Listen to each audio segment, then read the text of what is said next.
Oh, hello. Oh, hello. Hottest flex. Oh, I ushered for a single bodybuilding competition. nice. It was like a rite of passage to have to work that shift because it was just like backstage they literally had to like tape plastic sheets to the walls because everyone had orange spray pen on them. And they're So like, they would stain the walls if they touched them. It was just like such because it was like amateur, like it wasn't professional bodybuilders. It was like the top tier of enthusiast bodybuilders or whatever, however that system worked. So it was always like, how do you work one of those? Oh, not yet. Yeah. And yeah, it was just like watching all these people with these specific ways of making their muscles flex and talking about how they've carb cut for the past 6 months or My whatever. cousin got into that. Yeah. And she shared her progress on Instagram, and it was really like the transformation is bonkers. Yeah. What was it considered a not great assignment to get? It was just like no one was rude or anything, but it was just such a strange vibe. The like audience, there's also like they aren't normal theater goers. John, why are you staring at me like that? Carry on. Yeah, normal theater goers, like it was more of an open door situation where people would be revolving in and out. There were people selling like protein powder in the lobby, and like, yeah, it was just like, just a different vibe than like your classical concerts that typically happened in that venue. Right. Yeah. What's up, bro? I know it's been at least an hour since you proteined, so I got some out in the lobby for No you. glitter, no hairspray. No glitter, no hairspray. Incredible. It's been an hour since you last Proteined. I'm sure there's a better, cooler verb for scarfing down the team. Protein. Nope. Nope. Do you want me to open your window? Excuse me, sir? Sir, this is Wendy's. Sorry, yeah, exactly. No, you have to open your window to order from the drive-thru. Hello. Way! And... It is our Superb Owl. Oh! On Superb Owl Sunday. Ooh! Ooh! Yeah. Keep going. No, I can't. We're not continuing until we get one decent hoot out of you. Those weren't Yeah. decent. What the shit? I thought they were okay. I'm no animal. During the hoot. That's fair. There you go. It sounded very close to like, oh boy.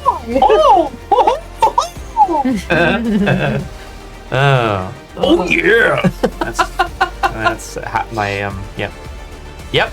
Perfect. Requiem. It's ball Requiem, game, drop on. pig. So grab your balls and Oh boy. shove your wings into your gullet. Special shout out to Nope. Denmark, the only other country that shares a land border with Canada. Dun, dun, dun, dun. It's that island that we cut in half Mhm. and we've stopped, but there is a long tradition of Now the whiskey. replacing flags. Yeah, and leaving whiskey and whatever. Yeah, Yeah. exactly. Which was Yeah. cute. Hello, Commodore Zed. What's up? Oh, How? Cool Twitch handle. Agreed. Zed. No, Very Zed. Power Rangers. I like it. Yeah. And Commodore makes me think of I don't know, Red Alert 2 or whatever. Something like that. I was Something like like that. Master and Commander. Master Like, and actually Horn legit blower. a move I need to A movie? Yeah. a movie I need to rewatch. I have all 20 books that it's based off of. all Hornblower yeah. series, yeah. No, Hornblower No. is not. No. That's right. Aubrey Maturing. Sorry, Oh. that's yours. I was just like, oh, this is on pile. I should I've got fix that file. I should fix my pile. Speaking of something in the same vein, there's a series of books about Sharp. I can't remember. I think he becomes lieutenant at some point. It's like a historical fiction Okay. series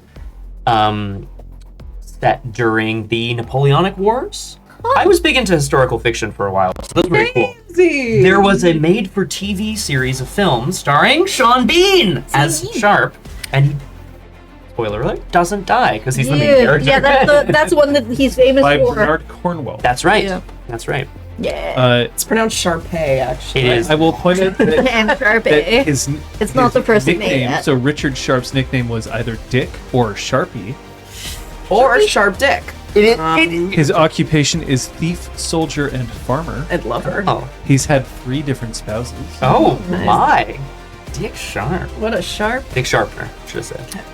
Ah. And he's born to a prostitute in the rookeries of London. Rookeries. Cool. Fair enough. And did say that. they're very much inspired by the Horatio Hornblower novel. Yes. Yes. Commodore Zed, I trust this answers your question as to how we're doing. Yeah. I trust this pre-show banter. What do we call this? Yeah, this is banter. Yeah. Pranter. The pregame. It's a prancing banter. Yeah. Okay. Pre-show banter. But I do like prancing banter better. One other really great way of telling people how you're doing? No. Oh. Safety cards. Oh. When speaking isn't enough, you sing. When singing isn't enough, you dance. And when none are appropriate, you use these cards, which are our tools to enable maximum safety and therefore maximum fun. You at home do not have these cards, but you do have options. I'll go into them in a second. A green card, aka the play card, means I am enthusiastically consenting to the roleplay that is happening right now, even if my character appears otherwise. I'm good to go. The yellow card or pause card means hold up, everybody. I need to make the table aware of something. Once I put the card down, the game can typically resume. A red card or a stop card, however, means I am not okay to continue. So we're gonna pause the game, probably go to a BRB screen so that we can discuss as a group, and we will only resume the game if everyone at the table is cool to continue. As for you folks, some options that you do have is you can always message us, whisper us at RPGClinic. That message will be seen by all of us. You can also message our mods. Today we have Aragorn and Kung Fu Fenris here. Thank you very much. And they can pass along your feedback anonymously if you so choose. As finally, another option that's always available to you is to step away from the stream entirely. Close the chat if you need to. We'd be very sad to see you go, but we really want to see you safe. Thank you. First button. You did. So at the moment, if you leave off the www, it's not looking very happy. But our that's swap 'cause we over, changed this. yeah, our we new site. swapped website I'll have to look into that. because they wanted like $100 a year for like 50 kilobytes worth of website. Is GeoCities not available? Right?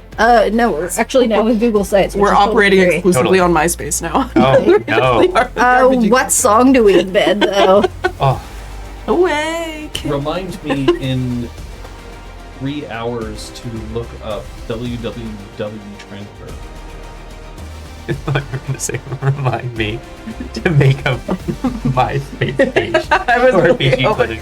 It would be 3 doors down from tonight. Are we still like BRB checking out MySpace.com? Oh boy. Because Tom sold MySpace and made so much money.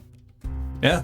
And now he's just everyone's vibing. friend, and then he was Honestly, I kind of I have money. I don't need friends. Why? I have money. Why would I need friends? A restricted profile. Sheesh. All right. All right. Okay, there. It's MySpace. I never engaged with that. By which I mean had it or used it at all. I never entertained that in my life. Who am I, Osat? My life was occupied by books. Books and quiet contemplation. I prefer a winged-back armchair to the wild west of the internet. I'm just going to point out here also that Dick Sharp Nice. apparently Big fan. was promoted to corporal, but then demoted to private after passing wind on parade. Oh. Oh, Dick. Oh, Dick. That's enough. That does not ring a bell for me. I do remember because there were some written where he was a lieutenant or a corporal or something, and then Bernard went back and wrote prequels where he was a private and then a sergeant, which was cool. Does that mean Sean Bean farted in a TV series? I doubt that. I'd was in the love series. to see if anyone does find that scene.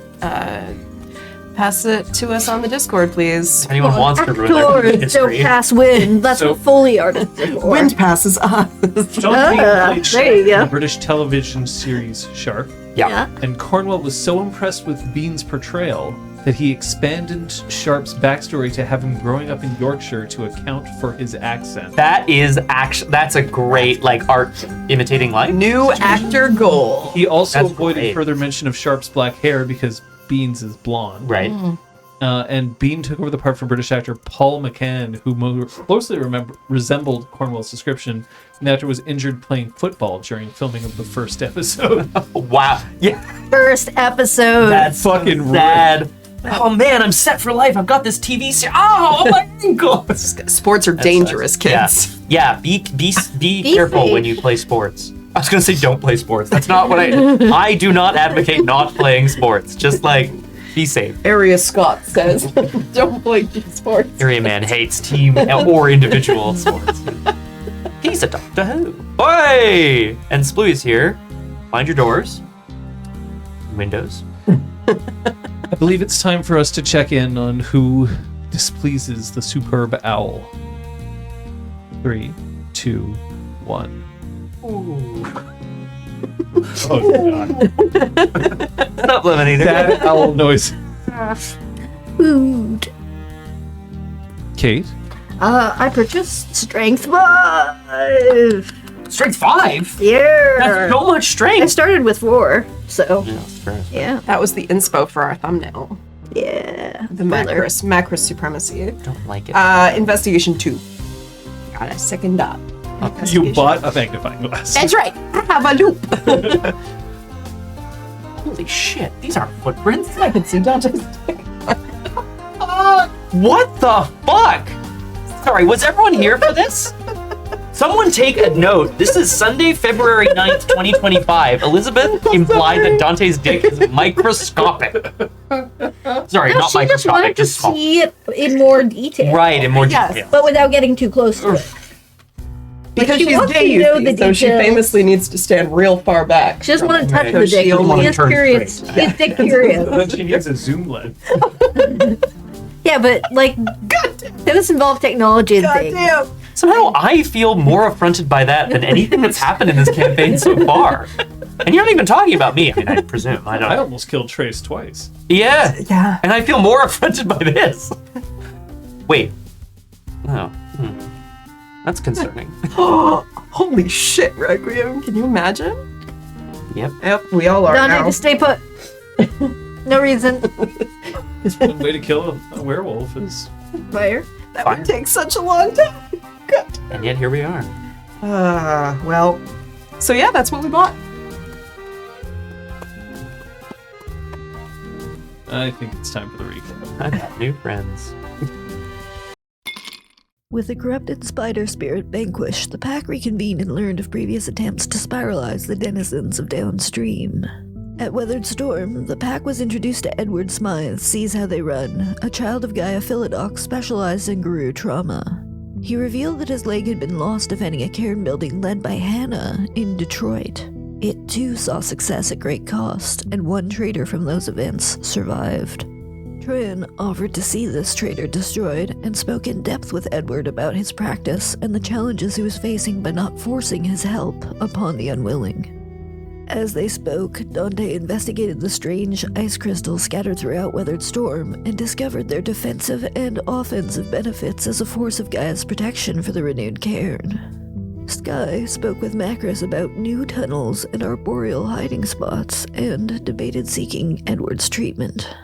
Trin availed herself of Edward's help and was told that the answer she sought in relation to Portia could be unearthed with her pack's assistance. Mm-hmm. Yeah. Mm-hmm. Yep. Yep. One of these days, someone's going to learn how to read lips. And just pay attention to the shit we talk about during the recap. And they're hopefully going to say it before so that we can all say, watermelon, watermelon, you know, peas and carrots. Yeah, rutabaga. Elephant. Shoe. Follow. Paula, the classic. Oh, shit. Uh-oh. The whole time? Guys, the whole time? Kate just woke up and John was like, how about we get the recap out of the way? And I'm like, yes. John's actually right next to you, Vedlik, with a microphone. Here's your Yeah, but what else script. is new? We woke up. We did stuff. Things happen in game. Year. Yeah. Oh, sorry. Is that your foot? Yeah. Yeah, Okay. that's my foot, but I Good, was good. encroaching on your territory. You sure were. Apologize. Liz is man-spreading under the table. What else is there? Also, what else is new? Oh, God. Let's Scoot's got a mouth on him. He's got all the other body parts too. Wow. Really? All the other body parts? I love the surprise and the skepticism. Yeah. They never know about Scott's birthmark. 2 centimeters below his right knee. Mm-hmm. If you press it, it opens up. No, What? Yeah. One of the edges is your thigh. You're my thigh? Yeah. Nice. It also looks exactly like Italy for some reason. Pretty impressive. Right. I do have a birthmark on or near my knee. Doesn't look like Italy, and it doesn't open Narnia. Well, I wear shorts sometimes. I guess the answer to that question. Scoots is a wardrobe. Can I ask, when did I become Scoots to everybody, by the way? I do love how that happens so organically. Yeah. Damn it! Everyone's been brainwashing chat? Yeah, not brainwashing. Certainly encouraging. Yeah, Much yeah. like MySpace Tom, Aragorn is everyone's Yeah. friend. And Yeah. everyone That is follows true, your lead. actually. I don't Yeah. know anyone who isn't Aragorn's friend. Oh. Actually, and Tom did disappear from public life. Aragorn? Care to Never comment? seen them in the same room. Just saying.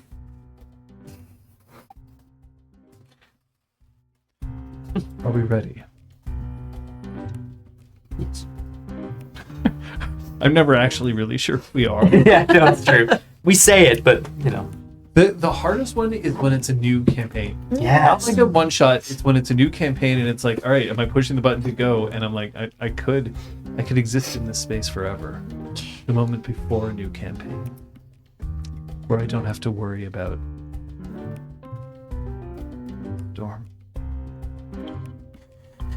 We had it this night.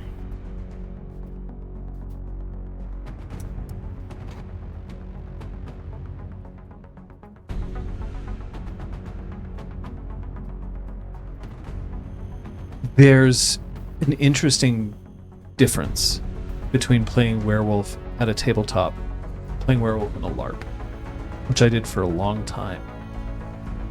Werewolves in LARP play often have to deal with the fact that they have to remain in one location. And if you're moved to another location, then that location is often just imagined, because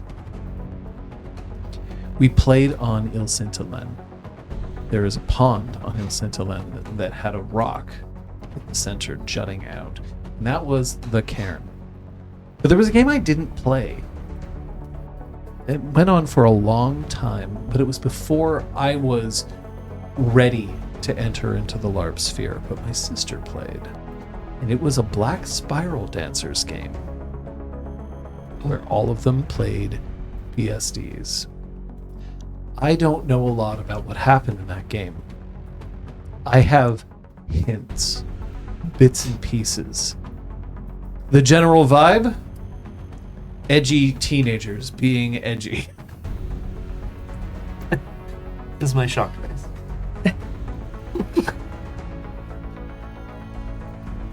I still wonder sometimes about what happened in that game, and there are times where I'm very happy I don't know. But what I can tell you is that there are places for stories for Gaian Guru and Black Spiral Dancers. They have their own way of life, their own beliefs, and their own trials and tribulations. Not everything is easy for them. They're still on the winning side. Don't forget that. But they are still.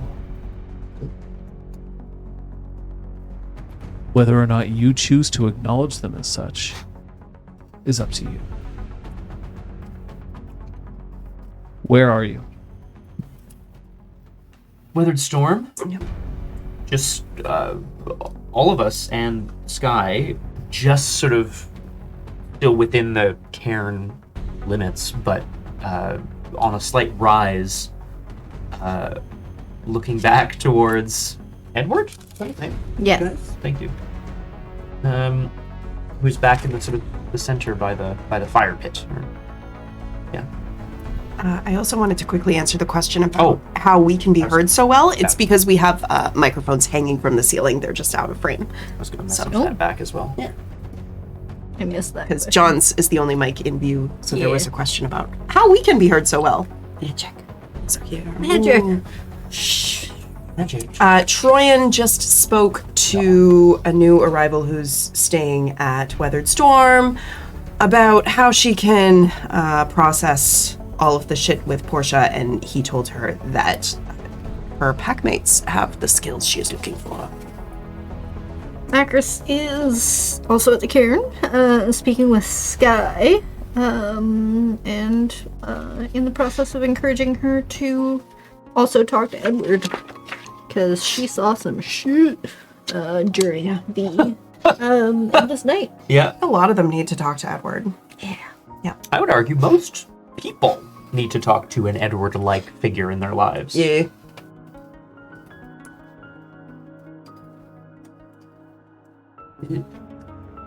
Lord. But that's where we are. Flee! And I know at least Troyan and Macris are talking. But I is wandered up. Dante Yeah, I wandered joined? up after looking at the ice crystals. I was doing something on my own time. You're so cool. That's where we are. You can just assemble the pack at this point. He's legit. Edward, I mean. And really think it would behoove anyone listening to maybe go and talk to him. Just saying.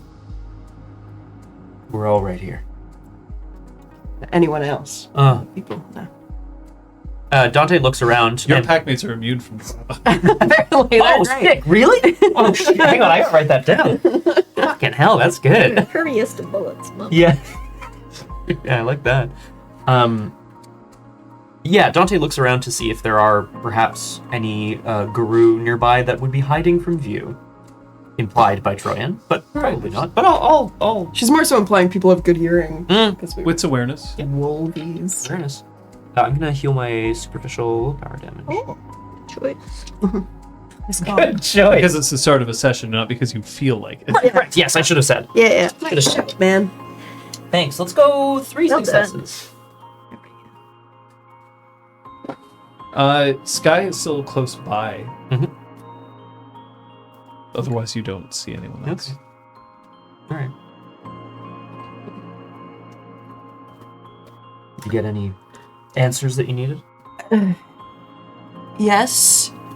And he also suggested that the two of you can help me with what I'm looking for. Which I already do know, and you already have helped a lot. I think at some point, not now, I don't think I'm ready now, but at some point soon, maybe you could see about summoning Portia's ghosts, spirit, specter, whatever. Mm-hmm. I'm gonna use the term ancestor spirit, although I don't remember if there was another term. Ancestor spirit. I'm playing that Troyan doesn't know about this. It's all right. Yeah. Yeah, I can certainly try. People leave echoes behind. Guru especially. And we can find a way to contact her. In some way. So, Scott, Yeah. did we not already roll this? Or I did feel you- like we talked about this at the very end of last session, and Macris was like, I'm going to ask those So I'll tell questions. you, I'll They're tell gonna you enough, suck." right? Yeah. Because you have enough occults. Yeah, Which is Not all rehashing. Guru can reach across. I can take it notes. You have to have accomplished something great. You have to have been a great guru Okay. in order to be able to do this. Now, the definition of great can vary. Of course, yeah. And it's oftentimes, it's just like if you're a random rank and file guru who never really did a whole lot that was all that special, you're not likely to be called upon to return here. So it's not like, oh no, all guru go to heaven and they all can come back. Right. Which means that since there's evidence now that Portia has returned, that she had to have done something great. Okay. Maybe it was that she died in a particularly glorious battle. Maybe it was that she accomplished a deed that was echoed throughout the Umbra. But Portia couldn't just appear if she was normal. And I will point out at the moment, you've all done some pretty cool things. It wouldn't be... I would not bet on all three of you being able to become ancestor spirits. Oh, man. Right now, yeah, totally. Is there any sense that I have, either proof or otherwise, that Guru who are able to reach back across from, after death, do so because they have shit that still needs doing? Like, is it you know what I mean? Like, a lot of spirits, in popular culture, a lot of ghosts are like, I'll unfinished business. Yeah. Okay.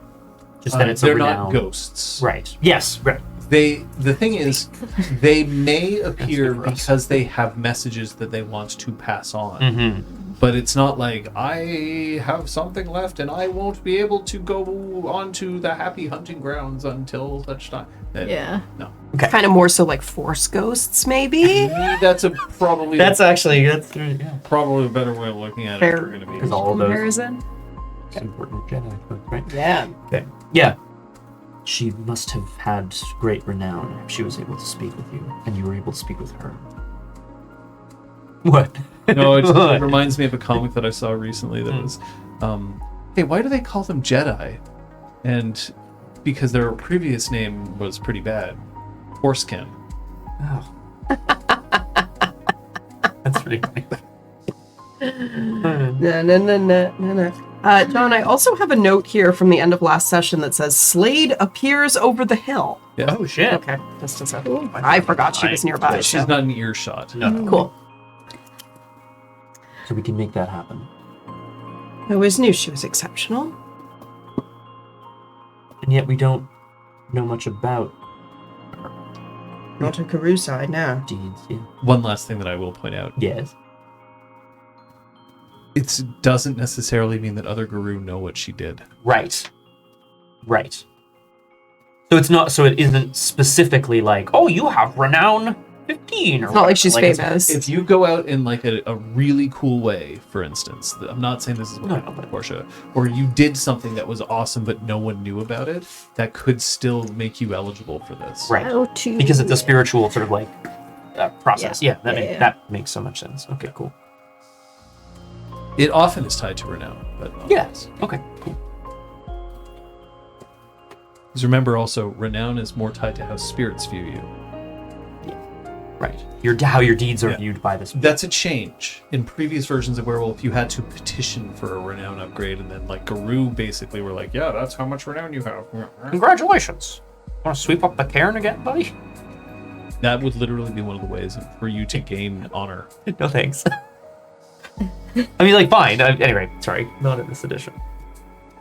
No, you aren't a child rat. I mean, Well, I'm like, yeah, I'm not, sure, yeah. whatever. yeah. Fucking sweep Yeah. that shit up. Sure. Yeah. If you refused to sweep the cairn, that would definitely Oh. be a reason for someone to at least slap you with like an insulting moniker. I'm not gonna. Right of refuse. shame. Right of shame. Oh, I don't think Dante. Right of shame. we're a real 0 to 60 crew here, John. All or nothing. Filthy hands. Oh, filthy The hands. hands make Glass walker. Oh, filthy hands, glasswalker. Dante. Anyway, you just let us know when you're ready. Okay. Make that happen.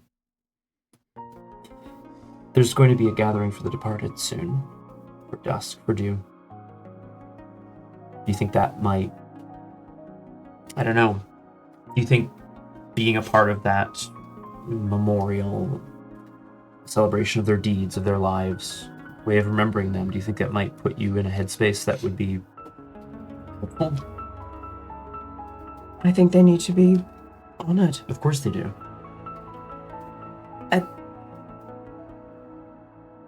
I just don't know.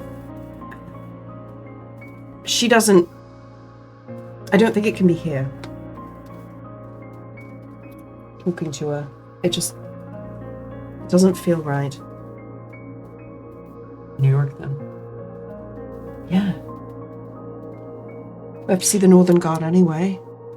Sure. pay them back for their help, and then ask for more help. If they're interested. It's going to be a hell of a fight. Mm-hmm. So maybe they want in on the glory. Boom. I bet they do. So yeah, New York. Thank you. Yeah, of course.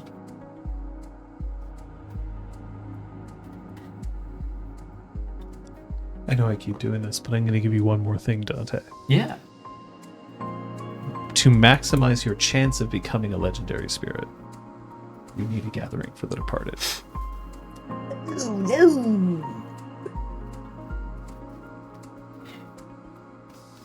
You need to have had one? It is one of the ways in which Guru can influence the spirit world to allow this to occur. Does this mean that one has already happened Yeah, for her, that's- or yes. does this mean that Yeah. we need to do one? No, Okay, it so would she's mean already a one has legendary. Which I will point out, you did not attend I know. her gathering. Who wasn't invited can help but notice. Oh, I'm gonna cut someone. Well, you need to, I mean, not to tell you what to do, but you need to ask Brian tomorrow. I guess Dante hasn't said anything. Yeah, bring it into I know her. nothing. Do you need me to? Is he going to tell her? Yeah, sure. What the fuck? What the fuck? The fuck is this? Yeah. Well, I probably would say something more along the lines of like, I don't exactly know your timeline, Troy. Did you leave immediately after all of this went down? Or? No. She died. I had my first change the second I found her. Brian Tamara saved my ass and mentored me. I didn't leave for 6 months. So what I'm hearing is, if there was something, then somebody shut me out. No one told you that she'd. When did you find out she'd been? Soon. Okay. Because I couldn't make sense of what I'd seen, and they'd help me. But maybe all Black Furies were. Maybe it was something done in secret or in private. You'd think I would have warranted an invitation. Maybe. Unless it had to be in private because it had to do with the deeds of her and her old pack. I did. Where the fuck is Cleves? Where is he? Is he here? Actually, that's a good question. Where is Cleves? I'm going to, yeah. Is Sky like... So Sky is close by. Not chilling. She's still doing what is essentially meditation close by, although it's not specifically. She's just being calm and communing. Slade is visible over a rise. What's she doing? Looking out over the moonlight or whatever? Because that'd be awesome. Actually, what? No, it's daytime. Yeah, It's it's daytime. currently daytime. She's just scanning horizons. Alright, we'll see if we can't get answers about that. And Macris juts her chin out towards Slade. You want to go talk to her? Macris heads towards Sky. Yeah, Troyan will start to make her way towards Slade. Troyan, do you want this to be... Do you want some backup? He says, trying to look, useful, tough. Do you want to be there? I just... If you have business, I want to interfere. He lowers his voice somewhat. I don't know where you two stand. He gives her a look. Like a... Where are you two at right now situation? Don't want. Don't. Yeah, just come along. It's fine. Convincing. Well, Dante's convinced. He goes along with Troyan, who's definitely not having any trouble with his Jennifer Possible for Slade. me to sarcastically hold everything in front of her? Yeah, I think so. Good.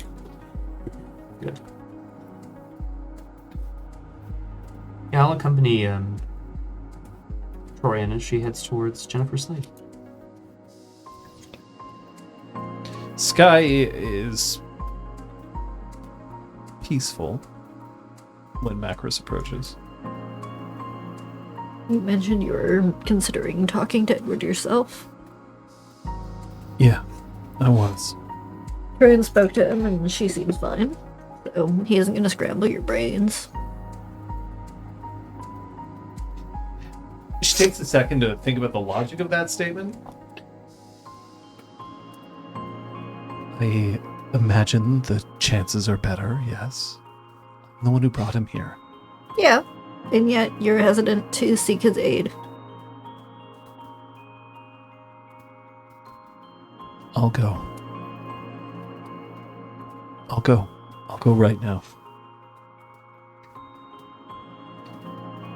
I won't be far. Dot. We're all being so convincing today. I like it. I won't be far. Do you know where Cleve's is? He left. Yeah. He recovered long enough, and then he left. I thought it wise not to go after him. That's fair. Alright. We'll keep looking. Is it important to see him? Somewhat, yeah. He may know things about events outside of this city. With that, she looks disappointed, annoyed.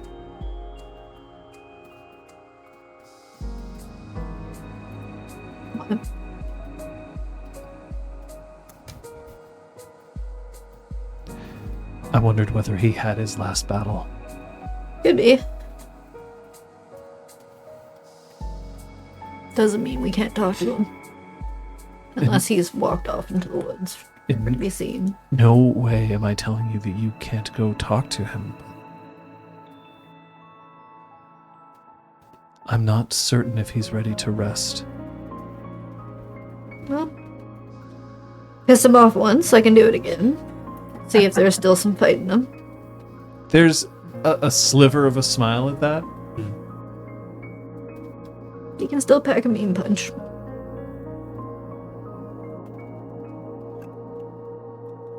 You know, I think it might have been that helped me win the challenge to get control of this place. It may have come from you. You maverick. Challenges aren't always meant to be. Yeah, well, if the challenge involves asking people to ask questions, then team effort. You refuse to answer. He was weak. Mm-hmm. It gives me no joy to say that. So it was the right move to challenge him. Yes. It was.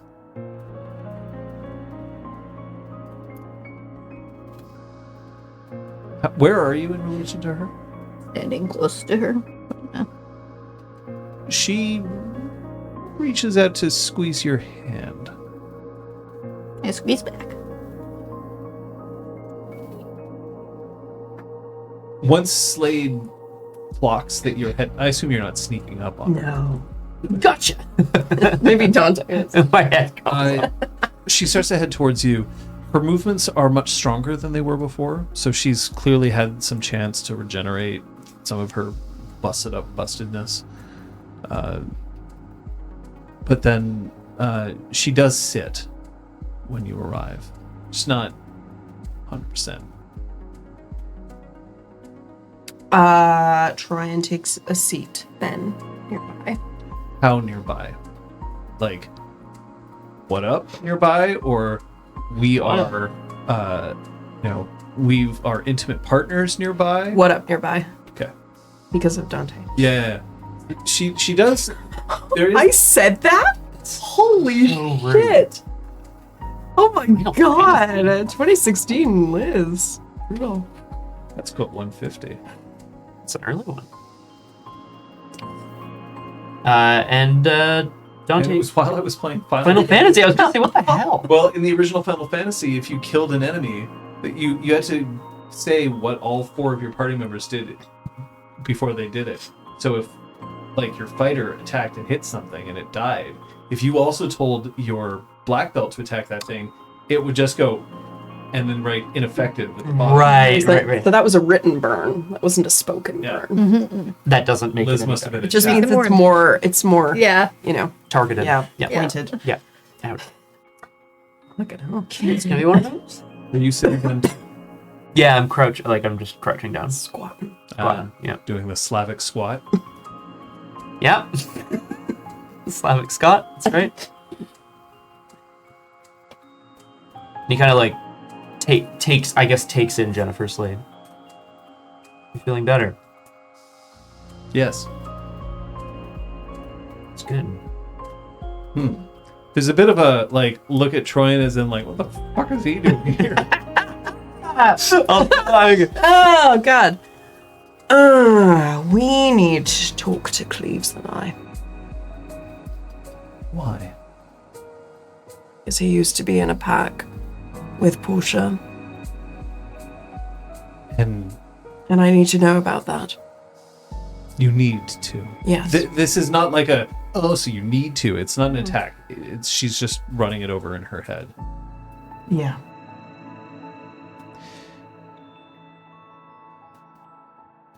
You're going to have to move quickly.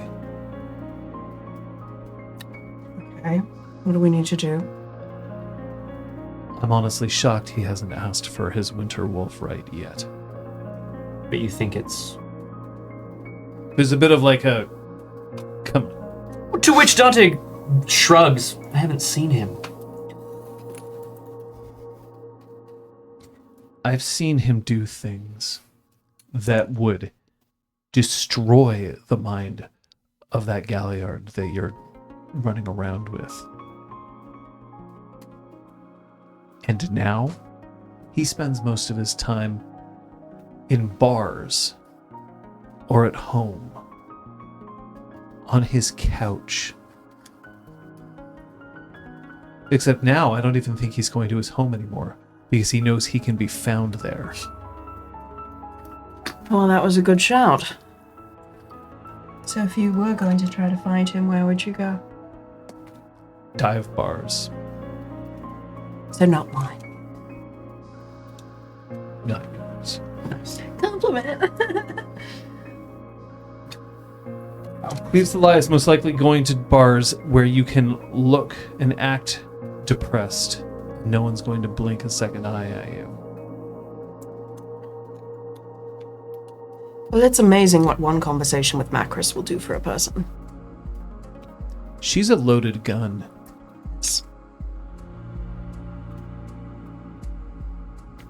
And it might be the bullet that puts him out of his misery.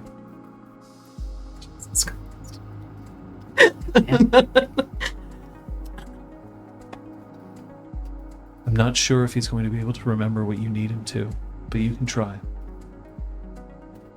He's the best lead I have right now.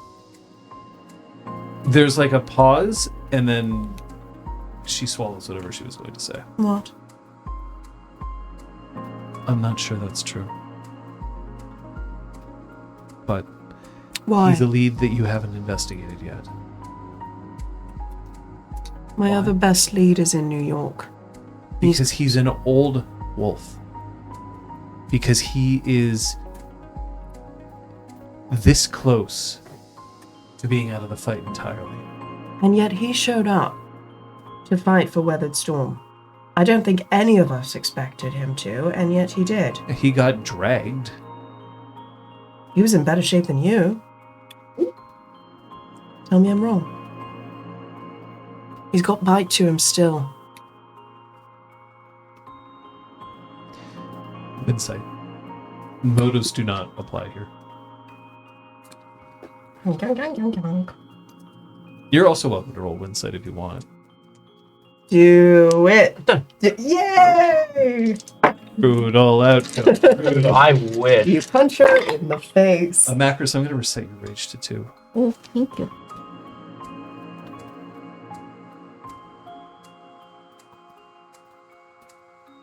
Two successes. 6 successes.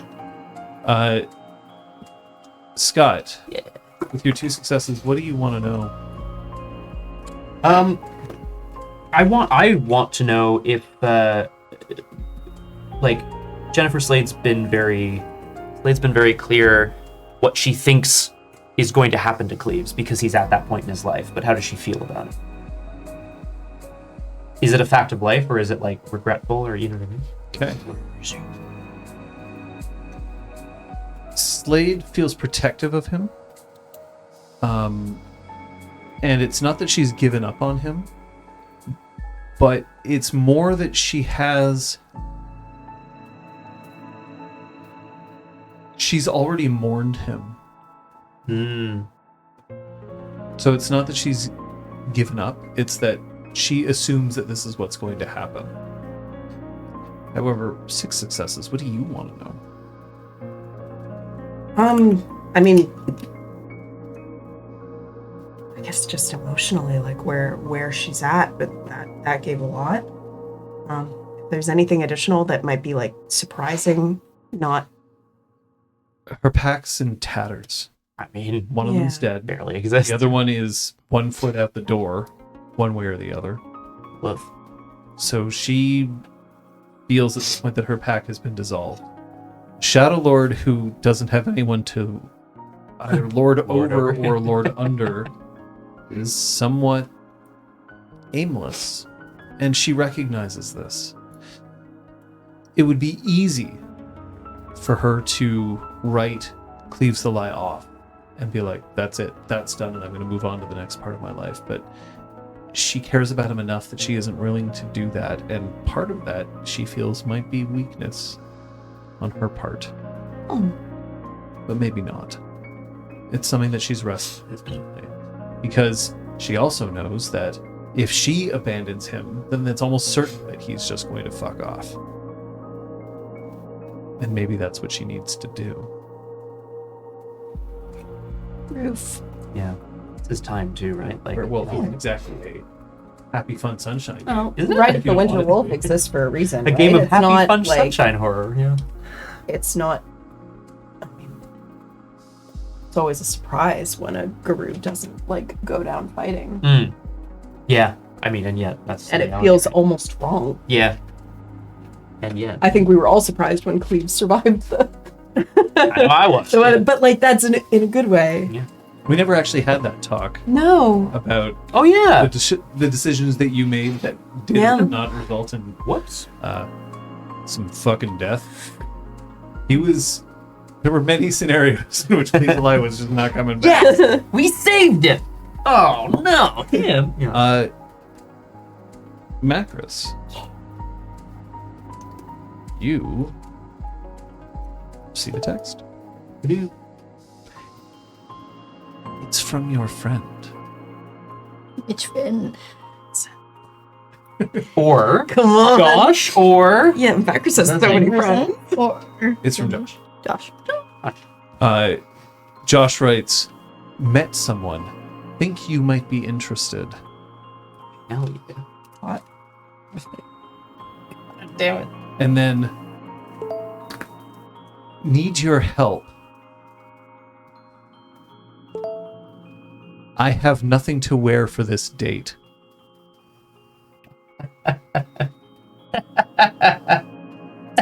A smile. Where can I get the cheapest suit possible? Village Dweller. Now, here's the thing. Yeah. Good answer. You've never, ever known him to wear a suit. Yeah, exactly. Oh yeah. It's not that kind of guy. Yeah. He's- You know the type, right? He's Yeah. crunchy. Yeah. He could employ a local. Does that Yeah. imply that there's a creamy kind of granola as well? Anyway, sorry. No, that's my. Yeah. That would Gross. be granola that's poured into yogurt, Yeah. Makes Or sense. which I have enjoyed. It is. It is good. I just quite good. Yeah. Some blended overnight oats, maybe. Oh, people do blended if they don't like the texture of the chewy oats. Okay.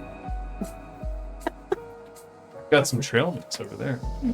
I don't need a snack right now. We're Team Crunch right now. brunch.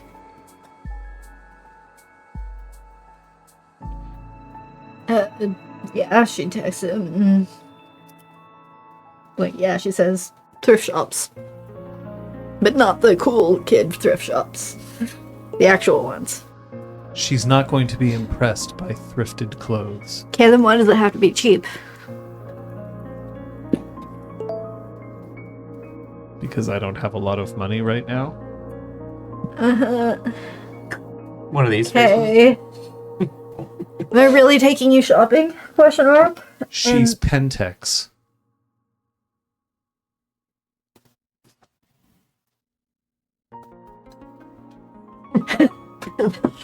The Angel of Nexus. Balls. That isn't quoted, by the way. It might be a clip on John's It channel. lives rent Yeah, I know. Oh my god. Fine, meet me downtown. Underground. How much finance do you have? Zero. Okay, how much Business. I hope you have one. Yeah. etiquette do you have? Zero. You know nothing about buying fashion clothes. Correct. Okay. Fashion clothes. Just so we're clear, it's gonna be a good time. He has walked through malls and seen prices for things. She's gotten out of the humidity of Montreal to stand in an air-conditioned mall before. And happened to glance at the odd window display. No, I watched half of Queer Eye once. I got so sad after that. Oh, she knows where they're cheap. She doesn't know if they're any good. They're No, suits no, that no. are $99. I imagine Simon's would have some decent sales. For $99 for a fucking shirt. Yeah. Sorry. They're beautiful. Simons has amazing clothes, and we stand Simons because they're Montreal originated. It's not. I feel like they have some budgety things. Having done the lighting for one of the locations, I've been like, that's nice, $99. That's nice, $150. That's nice, $500. The things I find nice are Fair enough. cheap. Fair enough. Good taste then. I mean, maybe, but I don't know if she thinks that this is an appropriate use of her pack mates. Please, I mean, I guess it's Pentex. Yeah, this is a sweet link. Yeah. Send your friend into the lion's den. Yeah, but then he'll get attached to you and give up on his date. Oh, I don't know. Turin's just amazing. So the assumption is that anyone would. True. That's very good. Simon's is actually Quebec City. Oh, The original location. Yeah, the Still- original. still local. Yes. Local. Their website is right now like Canadian. Yes. fashion. See, Just very much just Yeah. blasting that out there. People are advertising it.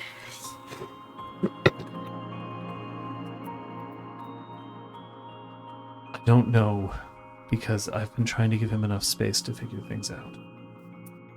I'm not exactly a delicate person. Do you want to come with us? No. I'm not going to help you. As soon as he sees me, he'll have other things to think about, other things to worry about, and he will not focus on you. Do you think he feels guilty? I know he feels guilty. You would. Yeah, I would. You would too. Mm-hmm. Do you want me to tell you how it goes? Yes. One way or the other, yes. I do. Okay. He still has a lot to offer. But if his time is done, his time is done. I just don't know what the answer is yet. The last time we all wrote him off, with a bit of nudging, he cured everyone of the complacency curse. Yes. So it would be a mistake to write him off too quickly, and you're not, and that's good. We'll find him. Okay, and we'll let him know. We'll let you know how it goes. Okay. Thank you. On the flip side, Slade, and he juts a thumb over his shoulder to indicate Edward, who's probably still down in the cairn. Yeah, you can't. Down, back there. Yeah, he is still sitting there. He's quietly sipping his. Sipping his tea, of course, yeah. On the flip side, there's someone newly arrived who made a point of, The shrink. if you want, sure. He made it clear that his way of doing things is to be approached, not to approach. This guy's always been obsessed with making sure that everybody is okay. It's a fucking war. We're never gonna be okay. That's what I keep saying. And like, there's this like, not so bad. Yes, +1 relationship with Jennifer Slade. Now up to -99. Fucking hell. Dante. Sorry. It doesn't mean you can't move forward. And how is someone who waltzes in here supposed to help us move forward? And there's this like, and then there's a look at the two of you, and just. I bet you can't talk to him for 10 minutes without making a sassy remark. Oh my god. Dante tries to cover his laugh that it probably just barks out of him. Like, holy shit. Scott. Yeah? Roll me your composure etiquette, please. Okay. Does spirit supply? Okay, I'm rolling. 2 successes. There's a definitely overly dramatized eye roll from that. I made it 20. And then she stands up. I'll talk to him. I'll see what he's up to. Let me know how it goes. You find him, We will. and I'll talk to him. Slade. Those There's like, oh right, you're here. classic. Those ice crystals. The new ones. Mhm. They're weapons. Go on. The cairn is growing its own defenses to make sure that it stays strong. And he communicates kind of what he knows about it, obscuring view of the cairn, the fact that they become unblockable for own weapons, and that it will defend from fire as well. So then, as she listens, Try to do it she short goes, and sweet. huh, and then claps you on the back. Not now. Here's the thing: you don't have to have the Dante be like, "Whoa." Yeah, she's yeah. not trying to hurt you. Okay. There's definitely a. But as she walks away towards Edward sitting in the core, you might hear this goddamn useful theurge I've met in a long goddamn year. We do have a problem with the urges in the city. I would argue. I love the fact that you're not a serial killer means you're like Literally useful. like one of two. It's the lowest of possible I'm bars. a silver medal because I'm not a serial killer. Of the three of you, what are your streetwises? 3. 2. 2. Pretty good. This is the most like well distributed. Finding a dive bar meeting the description that Slate gave you is probably within your wheelhouse.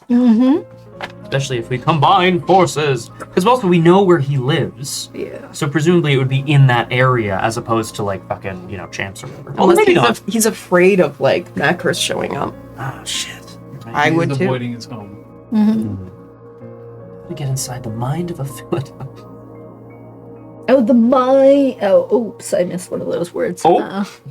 How to get inside a Peloton? Oh my god. I haven't checked it off. Bingo, bingo, bingo. Up in them half moon goods. Oh god.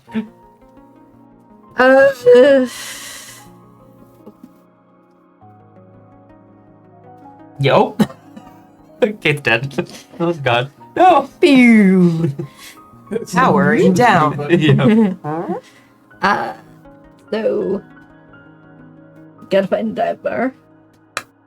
I gotta take my buddy clothes shopping. Not that I'm not interested in this scene, but Macros's first instinct would actually be like, you know who dresses well and is interested in this subject? Chantal. Yes. Yeah. So I text that back to him. And you might have enough money to feel There's sorry a- for you. So then you get this answer back. Just a big red exclamation mark. I love it.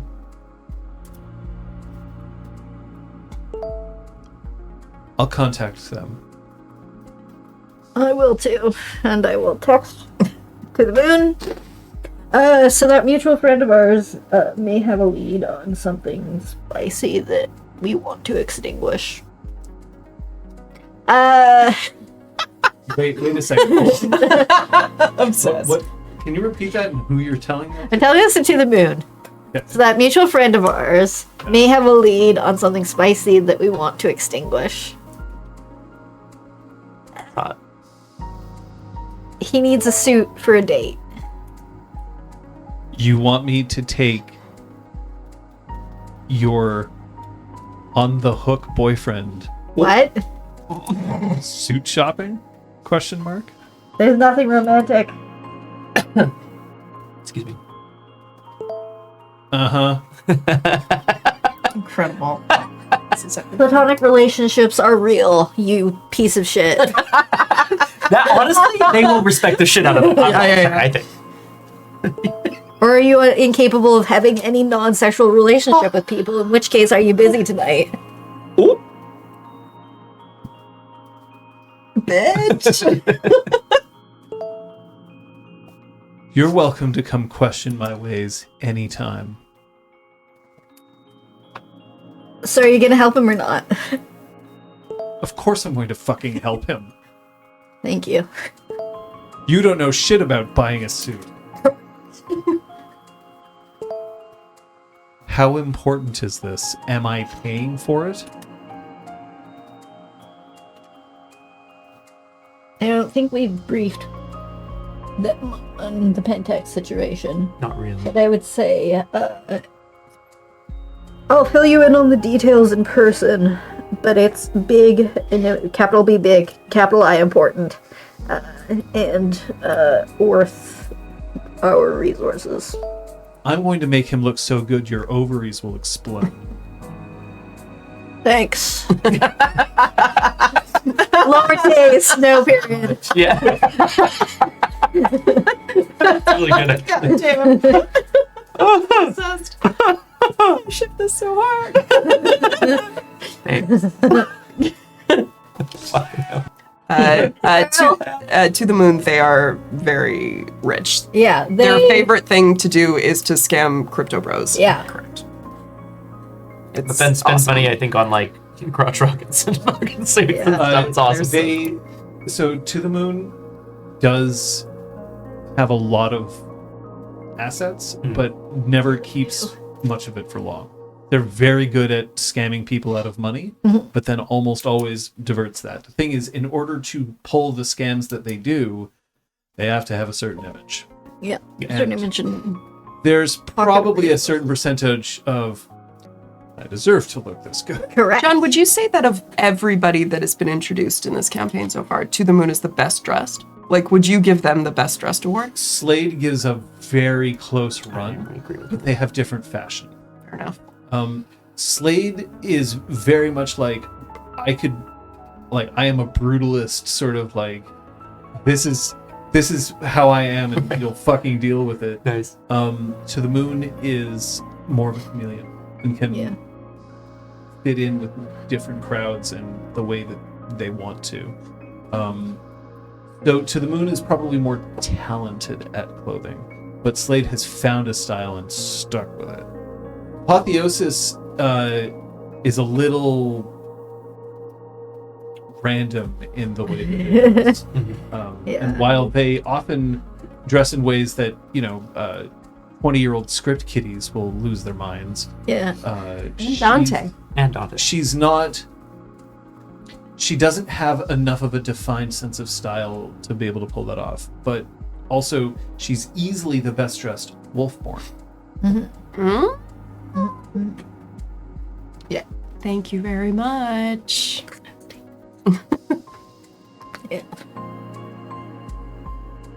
Kung Fu Fenris, I believe that was known as gelded back in the day, which is not a word because he had a source book, but best dressed by All right, here we go.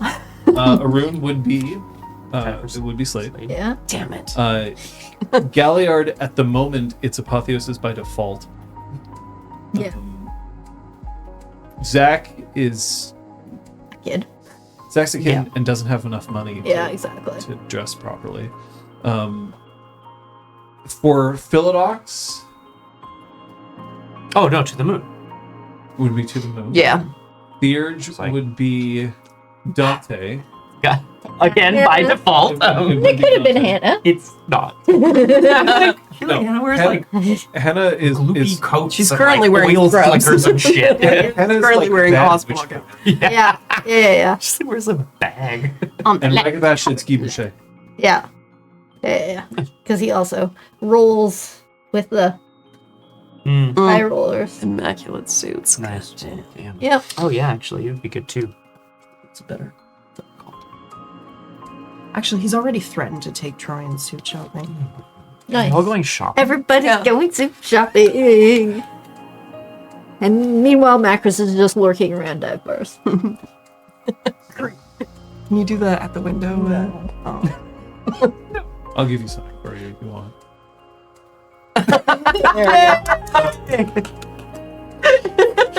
Yay! Look, sometimes you just have to give your players something they want. Sure. You gotta give them some candy. Yeah. Not because they've earned it, but because they deserve it. Aww. Aww. Frozen Clone is the candy. Frozen clone is so good. So good. How many licks does it take? God damn it. Oh boy. Correct. Correct. She has lots of streetwise. And stealth and survival urban. Duct tape and carabiners. Yeah. Wait a second. To remember a title. Second. Duct tape? Do not recommend. Don't worry about it. So it's the three of you again.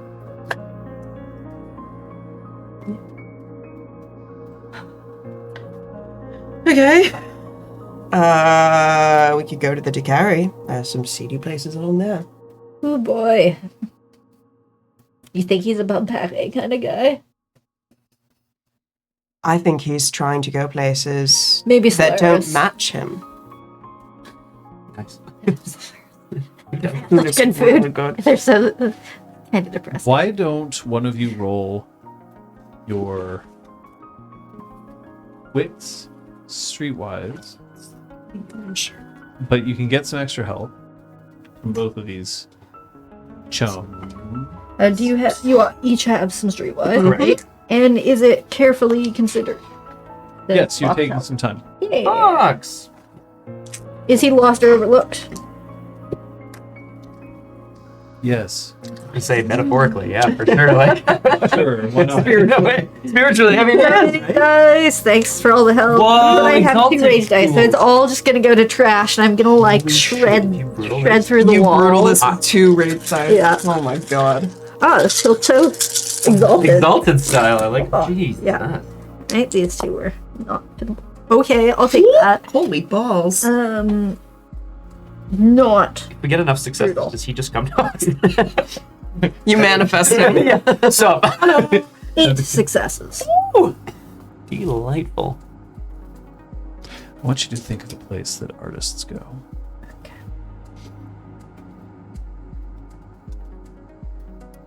Artists are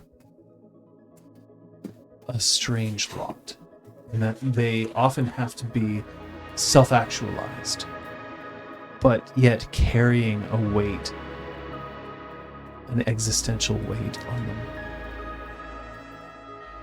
There are 2 bars that could potentially be ones that he would go to. One of them, closer to the mountain, the only bar located in Bishop Street, known as Grumpy's. And the other, a bar that may not exist today, but does in the world of darkness, as it always will, the Maz.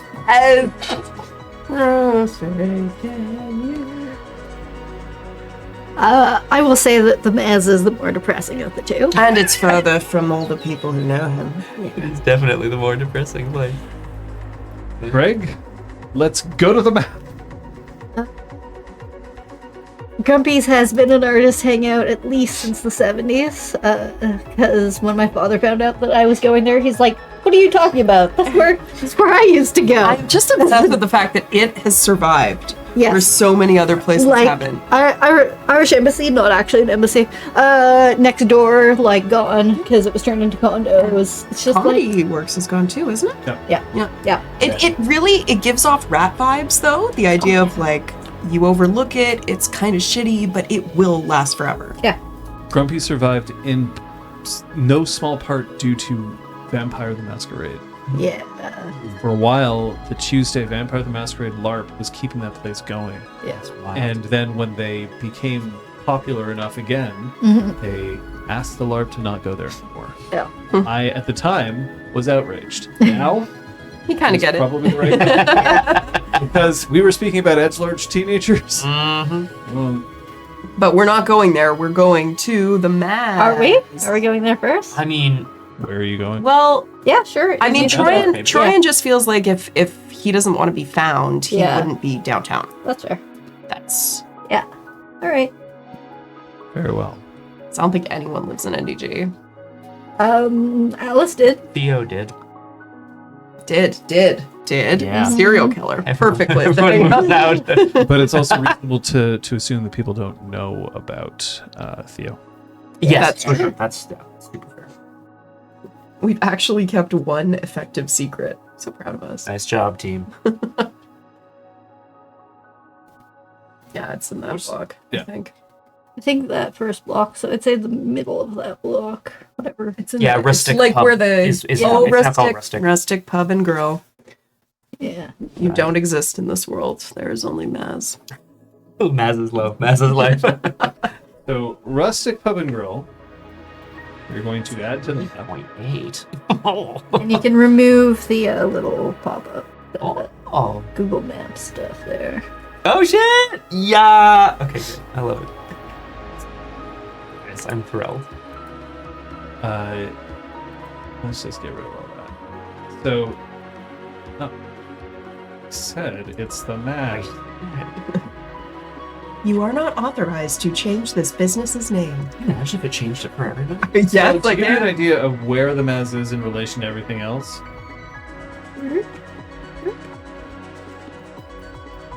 this is where you spend most of your time, most of your focus. So the Maz is quite a bit of a distance away. It is relatively close to where Alice lived. Mm-hmm. Which I'm sure they've cleaned up by now. Yes. Yeah, it's actually so been like bad. 2 weeks. So that's where you're Yeah. headed. Yep. Now, I don't normally do this, but I'm going to ask you to give us a description of the Maz. Oh, hell yeah. All right, so it's 2 storefronts that has like opened a gap between them to have twice the width of a relatively narrow storefront.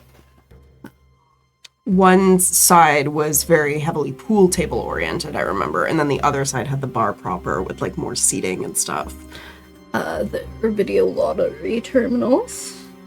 God, yes. Despite the fact that it's not down any stairs, it feels like it's underground. Yeah. It feels dark in there. Very I've dark. always felt. It has giant windows that Yeah. are completely covered. And yet, yeah, exactly. Like, I remember the lighting being almost like a weird reddy purple, like, Mhm. and I don't know if it actually was, but that's what I remember. There is a karaoke stage. I was gonna say they do karaoke sometimes. It is the most beat up ass karaoke that you could possibly hope for, and it almost never functions. I once got drunk and sang "Semi-Charmed Life" at the Maz. What an iconic man. It was really. Baby, I forgot my baby. credit card there. I was really drunk. Oh yeah, you did. I forgot about Been that. there. Scott, Not there. Yeah, but- hi, buddy. yeah. one day, Yeah. you will do something that will mess us all up. You will do something that will interrupt stream or something like that. Okay. And as penance, you will have to sing Third Eye Blind, Okay. Semi-Charmed Life. Great. I'm just warning you. Don't say we all. So let it be written. So we are all warned. It is known. I have spoken. The lighting, and I feel like the Maz. I feel like it smelt of cheap beer. Probably. It smells specifically like Labatt Blue. Yeah. Light. There was always sticky spots on the ground Yeah. of beer that had spilled and dried, and no one had cleaned it up.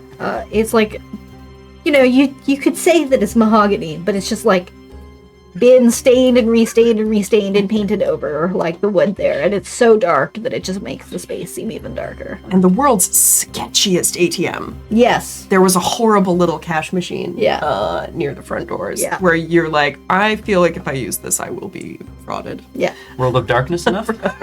I think we're doing it, guys. There's a 30% chance that there are theater kids in this bar at any one point in time now. trying very hard to either avoid or to get laid. Not as much Sometimes anymore. both at the same time. Yeah, nice. Wait. No, the theater departments do. Oh, yeah, that's true. That's actually But that is the place where we are headed. Yeah.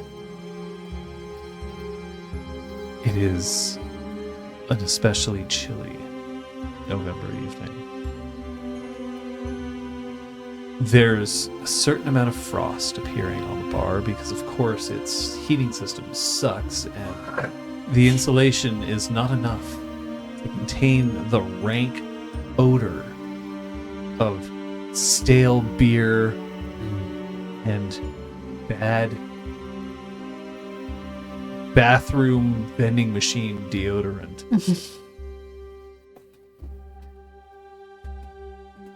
There's a couple of people playing pool. Most of them are trying to shark each other, even though they don't recognize that yet.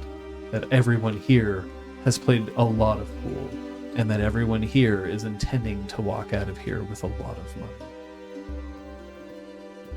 There's a gentleman standing behind the bar. He's got an eye patch, but it isn't over one of his eyes. It's instead moved so that it's to the side here, covering his temple. He's got a very dirty and damp wash towel that's draped over his shoulder, flung there carelessly after sopping up yet one more spilled beer.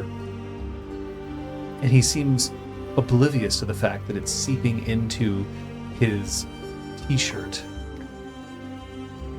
T-shirt advertising a band that no longer exists and who was never very good anyway, but at least they had a t-shirt. The bar's cracked in various different places from times that people have just slammed their drinks down a little too hard. Stools, rickety, sorts that squeak when you sit down on them and that never quite seem to remain level, so that you are constantly feeling that as the seat moves around. There are peanuts here. Those peanuts have been at least 2 years sitting open, waiting for somebody to dare. And while smoking is illegal inside public establishments in Montreal, you're almost sure that these peanut containers may contain ashes from cigarettes that have not been cleaned out since 1989. Perfect.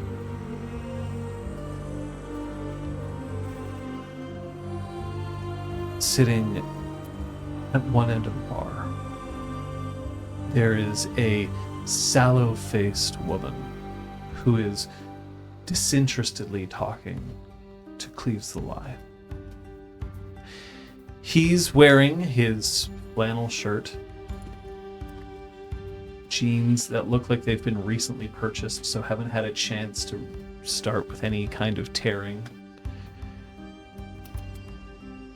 But his facial hair is unkempt. Where it once used to be crisply trimmed, now his beard is a beard. There has been no conditioning products applied. JVN careers.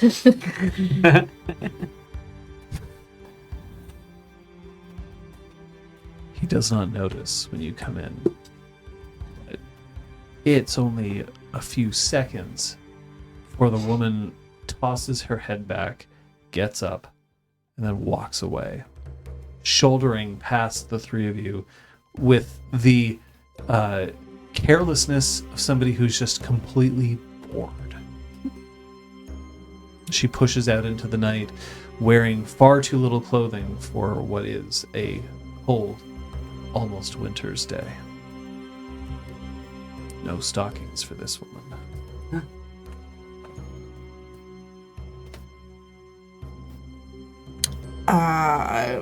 With sidles up to the with bar. a look to the pack, and also sidles over. What do you have? What do you have pictures of? Labatt? I'll get one. Slaps cash on the bar. It's a little crumpled. Your piss water. Yep. Is it room temperature? Just how I like it. The pitcher is almost clean. It's just cloudy from being run through a dishwasher too many times. Yeah. And 3 glasses, all of which are emblazoned with the Labatt logo, are put in front of you at the bar, and he flunks the pitcher down, does not pour, then turns away. Sorry, he fills the pitcher, but he doesn't pour the glasses. Yeah, Yeah. that's fine. That's fine. Can you imagine? Give him an empty pitcher. Here you go. I take 3 glasses and the pitcher, and I slide them along the bar. Stop next to Cleves. Does he have a glass in front of him? Yes, however, it's a Collins glass. Surprised they make cocktails here. I didn't say that it was Tom Collins inside. No. Hey.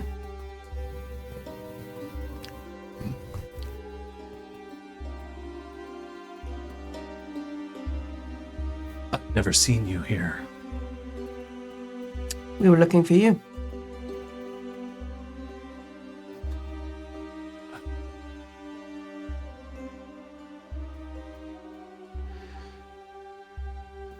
You found me. You want to talk over there?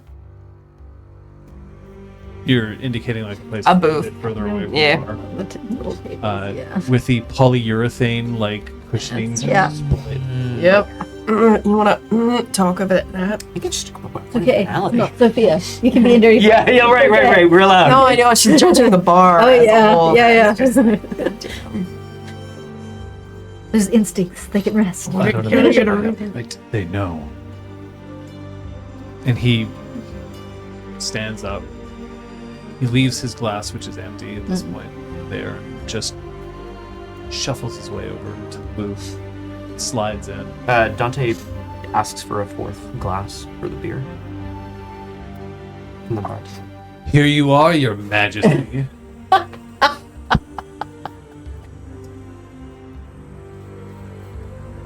That's it. He doesn't fucking say a word. Doesn't rise up to the occasion. No, but if things, let's see how this relationship progresses. Look, if bad things happen, we maybe won't stop to save the bartender. We'll let him save himself. Yeah, there you go. Exactly. It's like Batman. I don't I don't have to you. to save you. Yeah, exactly. Anyway, I'll bring the glass over to the table where Cleves and the rest of the pack are, and nod up at Cleves. You want some?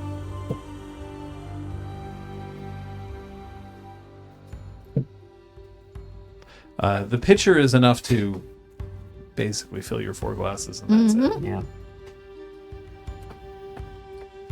There's going to be a gathering of the departed.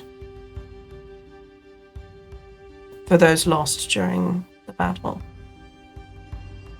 Yeah, You going to be there? I should. Yeah. Yeah.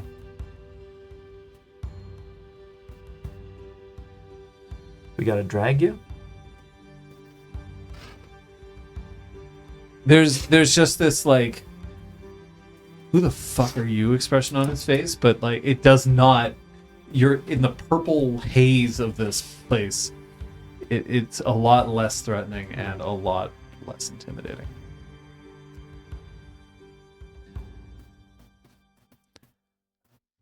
Compulsory attendance to funerals now. That's where we've come. Just this one. Your life is yours. Cleves, you can do what you want. Sorry, I shouldn't call him Cleves. That's Why rude. not? That feels You don't rude. actually have his other name handy, do you? Well, No, I mean you perhaps know him as Charles, maybe, but I don't know if that was anyway. But Cleves the Lie. I feel like I would call him. I respect him enough to call him Cleves the Lie. I think anyway. Your life is yours. You should do with it what you want.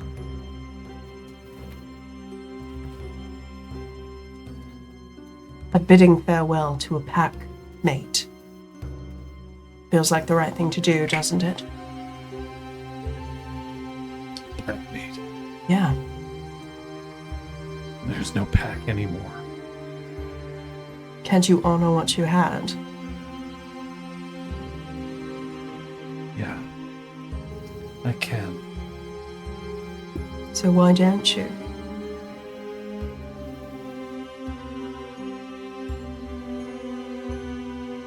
He doesn't answer immediately. He focuses very much on his beer. What about the pack that came before? The one you were in with Portia?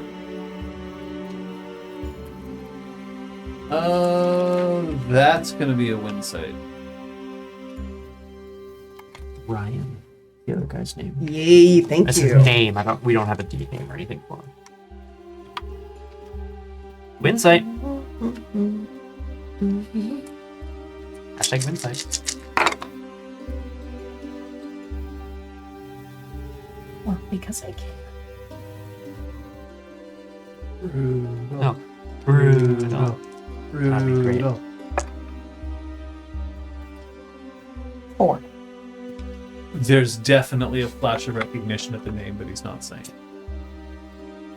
You are positive that he knows who Portia is, that this isn't a story that was made up. But he's not talking. Don't pretend you didn't know her. Don't do that to her. Don't pretend that I owe you anything. Don't do it for me, do it for her. Why? No, Do it. fuck that. Do it for us. Excuse me? We're out here trying to make a difference. You have, and you can. But if you don't want to, give us the tools to succeed. What's the point? What's the point? And like, I think he raises his voice and like goes to stand, and then he's like, "Holy shit!" and tries to like sit back down. What's the point of fighting? Yeah. Look around you. Managed to save the cairn, right? Yeah, we did. What difference does it make? What's changed? The mountain is saved, the cairn is saved. You placed some importance on that, or you wouldn't have shown up. You lifted the complacency from everyone. You could have told us to fuck off. You could have decided that that right was more important, that you leaving everyone behind was more important, but you didn't. You helped us. You've always thought we were worth helping. I mean, you do have a point. Because yeah, if we look at it bird's eye view, what is the point? A little victory here, a little victory there. Maybe the worm just fucking eats us all, man, one day. But we have to take the victories we can get. It's who we are, and it's what we do. And if we string enough of them together, we make a better world.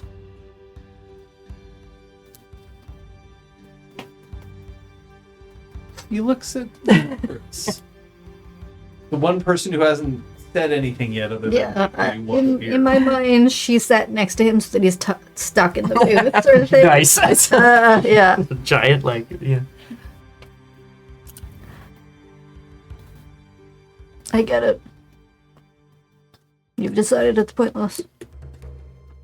I'm not here to convince you of whatever fight is left to fight. But you know things. And you're gonna tell Tristan those things. You're gonna answer her questions. It's not gonna hurt you. Or if it does, sucks.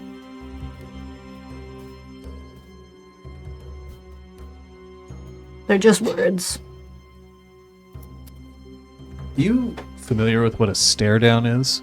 The gift that I think are still kept. Yes. Yeah.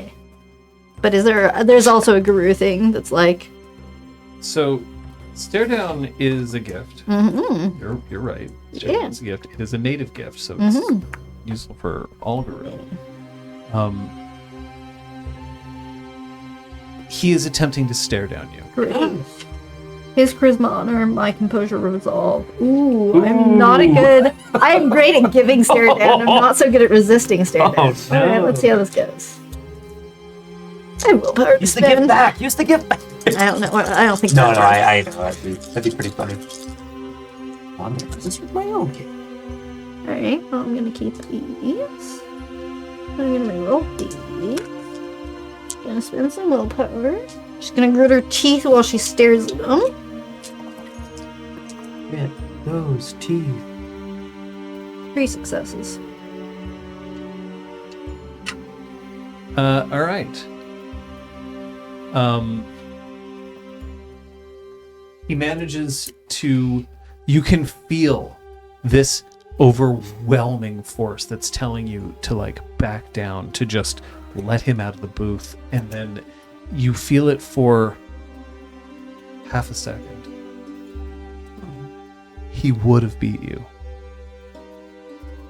He just isn't enough of a wolf anymore. And you know this. Yeah. Now, distinct inside you, that he had you dead to rights. And he can't get it up. And when he sees that he's failed to do this, he slumps back in his seat. I'm no help. Yeah. So just talk. You've still got your memories. Let us fight for you. Give us the tools that we need to keep it going. And then we can help you in whatever you need.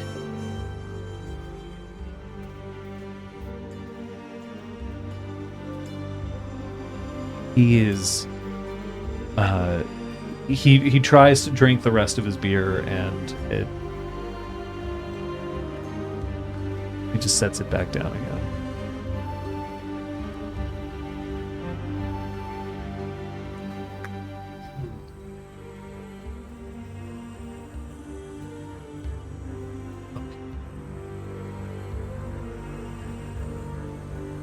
Confirm you were in a pack with Portia Yes. and someone named Ryan.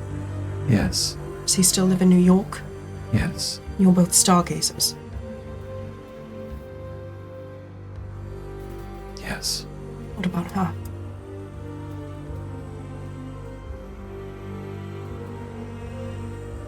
Yes.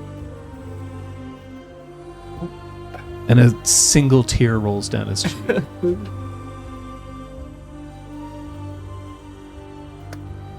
She would never have wanted you to know. Well, she kept a lot hidden from me, so. Not because she didn't care, but because she did. He shifts in his seat, and I will offer you the chance for a break. It's probably a good idea. I'll take one of you. Thank you, Johnny. He shifts in his seat. He's Glabro now. Drinking a beer. He shifts. I Yeah. can hide that in camp, I think. Whoa. Cover your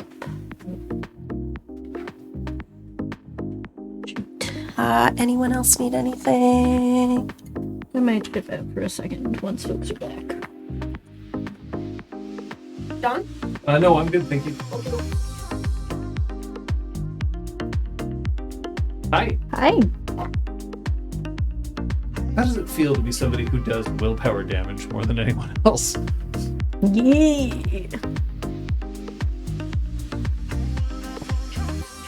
In real life? I'm good at willpower. How have your crossword streams been going? Good. It's been so good to have people tune in and yell answers at me. There's one moment where I was like, I'm gonna go refill my coffee. And I just started up the next week's crossword and left it on screen and walked away. And I had a whole bunch of answers yelled at me in chat. And it was fantastic. So I got to type them in for everyone. And we kept going. Last week I started with Tuesday and moved forward, which felt a lot better than like starting with Monday and then going backward to like Sunday, Saturday, Friday, and just being like, just making it super I'm hard. so dumb. This is so hard. I'm so tired. So we got through like 5 or 6 instead of. Do you think you'd be able to get through the whole week? Oh, probably. You go from Monday to We could. Sunday? We might. Because the Monday crossword, I imagine you could probably do in 7 minutes. Probably. Probably. Yeah, it's great to have a team. You know, like American football. Aragorn, help! Back when I had a New York Times subscription, I used to do the Monday crossword, and I would get on the metro, Yeah. and I'd be like, for Monday and Tuesday, Yeah. I have to have it finished by the time I hit Leo Grove. There you go. And now I can't do that anymore. Alas. I mean, I can. I just stopped paying for it. Yeah. I will continue to ride my discount subscription, and then when they ask me to renew, we shall see what happens. I'll probably downgrade to just games instead of the whole package. Yeah, Whirl, the Mini, etc. What apps are getting hit by UI updates, Kung Fu Fenris? Apparently Discord pushed a UI I have update. not I haven't seen it yet. Yeah, like maybe they rolled it out in the EU first or something. Maybe it's EU compliance and we'll never see it. Yeah. It's possible. Yeah. Opera. No. I've seen nothing put into the queue dot. Because I replaced it with the actual timestamp plugin instead of my hacky save the time, copy it to the clipboard, alt tab, or like open this program, alt tab, paste, type this text, save, alt tab back, which was like really slow and clunky, which made me mad. So there's a real timestamp feature. Made you mad. Yeah. Big stomp energy. If you happen to own a Stream Deck, one of these guys. Oh, I ruined everything. One of these guys. Yeah. Oh, there we go. There's so many cool free plugins for it that people have made. And chances are there's something you need to do with it. Someone somewhere has already programmed it. Probably. So yeah.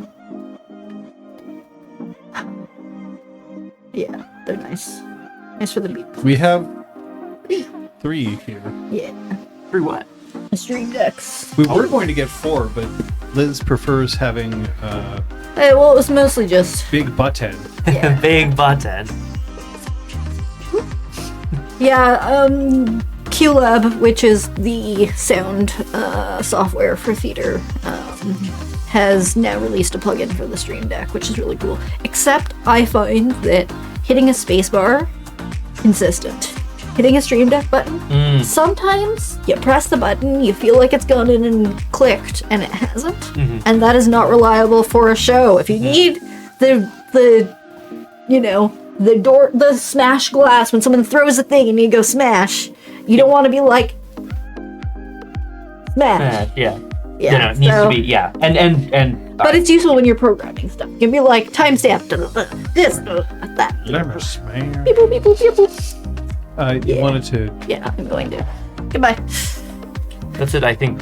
Yeah, switchable keys. Oh, But they'd have to get LED. behind this curtain is a collection of keyboard switches. John collects them, you see. Because I change them out. Right, no. Which I think is so cool. There's 2 mechanical keyboards on this desk right now. They don't need to be, but there. Hey. And I have a. My problem is that if I'm at work and I see somebody who's using a non-mechanical keyboard, I was like, do you want to just borrow a mechanical keyboard? You wanna try this out? I think you'll like it. Yeah. And I recently had to use Kate's mechanical keyboard, and I'm like, oh, there's a lot of ping on that keyboard. And I start getting itchy fingers, but like it's not to fix everybody's problems. That is true. That is true. So maybe people are very happy with their piggy keyboard. Too much ping on that keyboard. Oh god. It sounds metallic. Mm. It should sound like rain.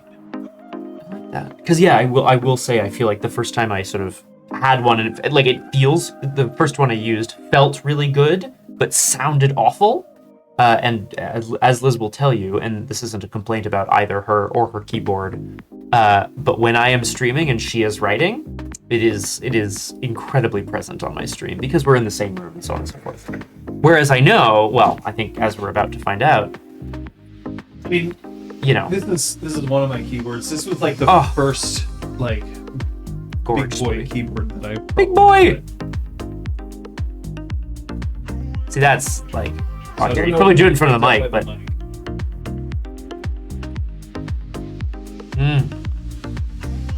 that's nice. That's just heaven. And so at this point, maybe I should just build Liz a keyboard. That's what I'm hearing.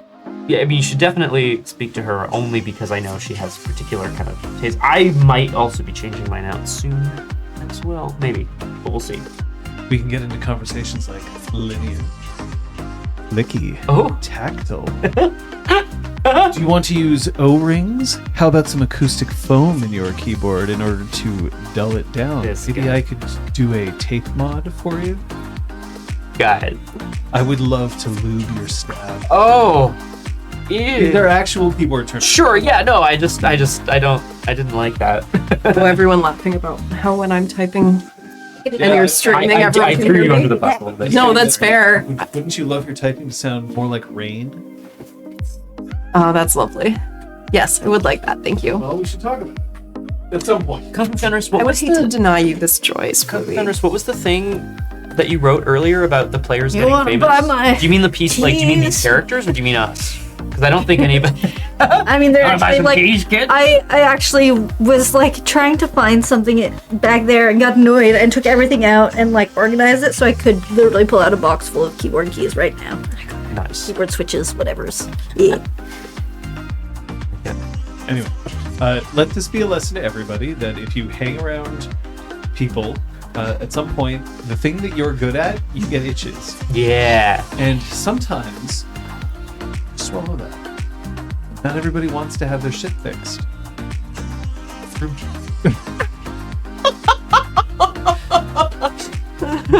Captain Splooey? Not from a Jedi. I mean, Here you go. It's fall down. That was, like, considering it's a black hoodie, like, you really did almost disappear from existence. It is true that sometimes I have to be careful when mentioning things aloud around Kate. I'll say something along the lines of like, yeah, I really wish this would happen, and then I'll walk away and then come back, and there'll be a frenzy of like, I'm fixing it, and you're like, Yeah. oh, I didn't, or at some point it's like, oh, I wanted to, oh, you, but it's okay. See, Kung Fu Fenris. Vampires. I don't know if they've said out werewolves yet, but I yeah. thought. Kung Fu Fenris, this is why we keep some of the elders around. So there's always someone for us to rebel against. We can't be the establishment if there's someone older than us. You don't have to outrun the bear, just the person you're with. I don't think. As they say. Yes, My ankle. No, not your ankle. Not again. Not again. I was present and I consider myself slightly responsible for at least one of those. Wait, for which one? What? One of the being having your foot in the sling Oh, and God. hobbling around. That was poorly. no Yeah. one's fault. It It was a combination of factors. We are all involved. So we're all to blame. The royal fault. Cleveland just finished telling you that Portia was a Stargate.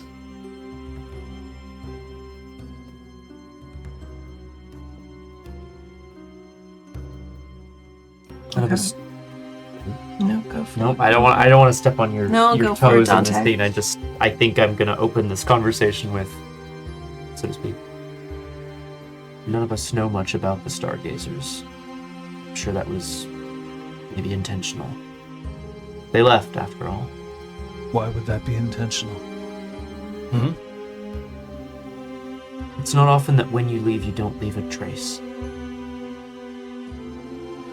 Who you were or what you wanted. Why is it that none of us know anything about the Stargazers? Because there's no nation left.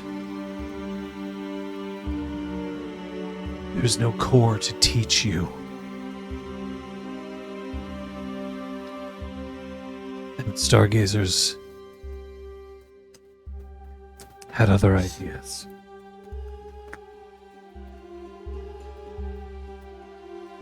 And that's why you broke off with them, right? That's why we all did.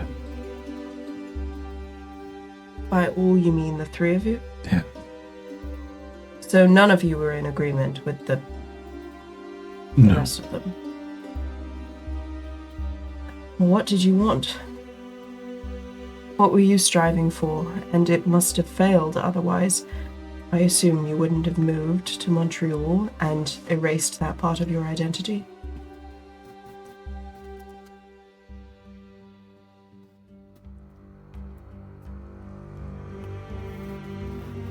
The Stargazers had some ideas about not averting the apocalypse, but accepting it, riding it out. Of understanding that a new age was coming. Not one aligned with the worm. Their idea was that fighting was pointless.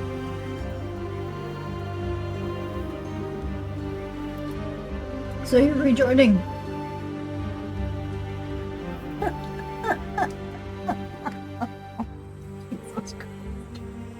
Roll me your manipulation. There's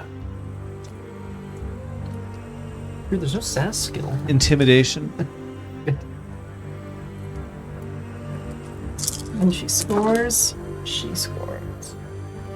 She's going to make it. 3 threes. 2 threes. Great. That's one whole success still. Woof. That's okay.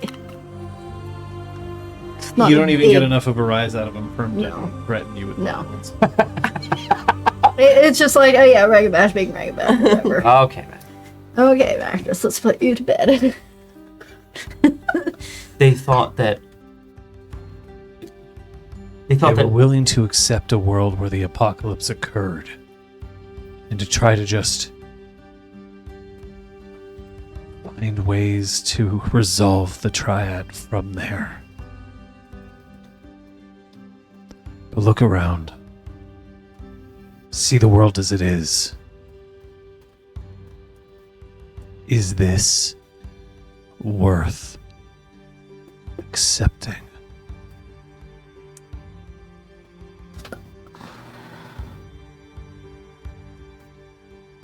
The three of us spent so many nights talking.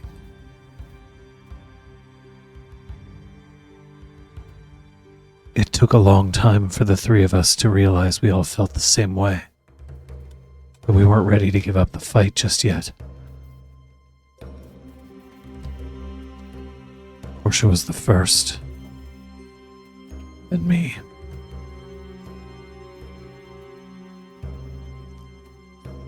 She was brave. She was fearless in the face of her fellow Guru.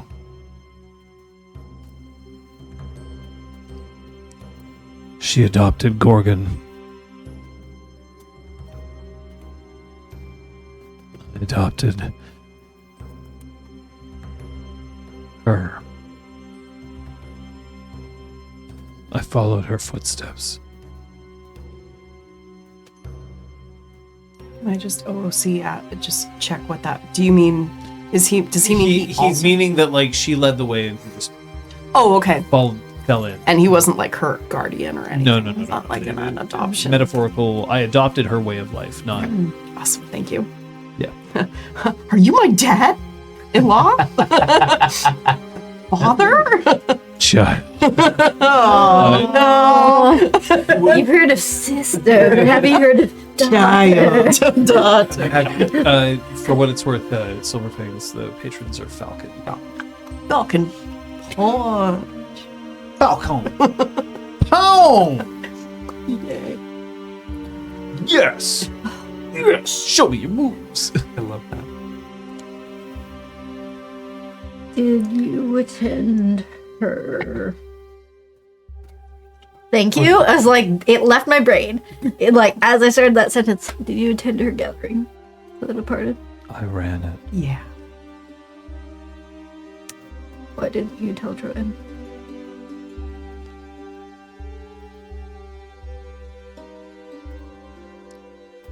Troy.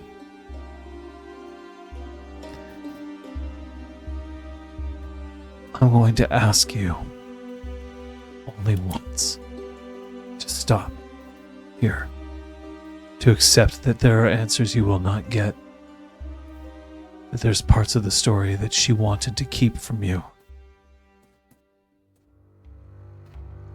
to honor her wishes, to keep you safe.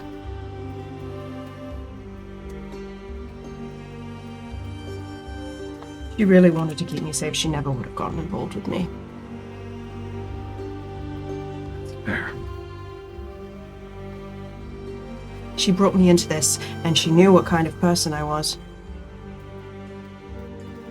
Maybe she didn't know I would ever become Guru, but she knew I'd never let this go. She died in front of me. Really think that's something people can walk away from? Was she targeted because she was a stargazer?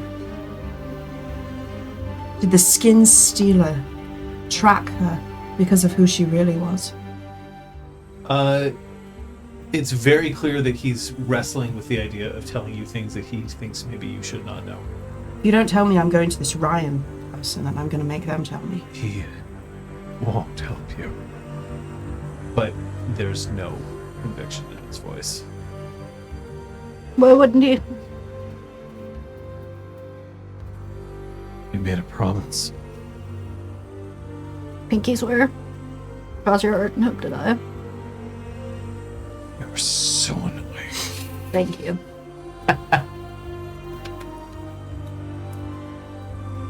Promises can be broken. Happens every day.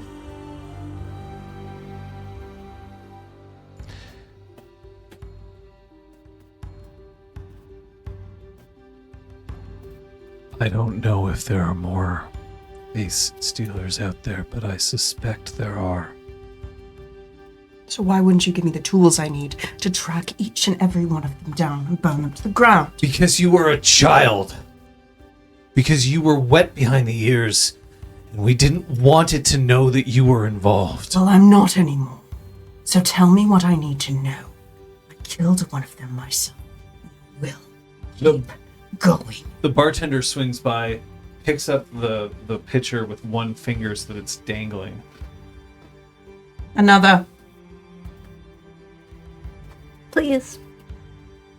He doesn't matter. You ordered a thing, and that's what he wants, and he leaves.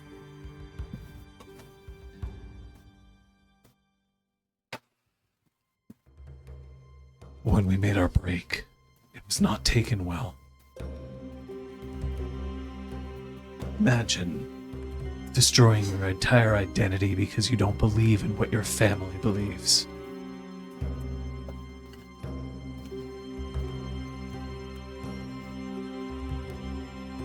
So, when we came to know that there was this thing in New York, first instinct was to deal with it on our own.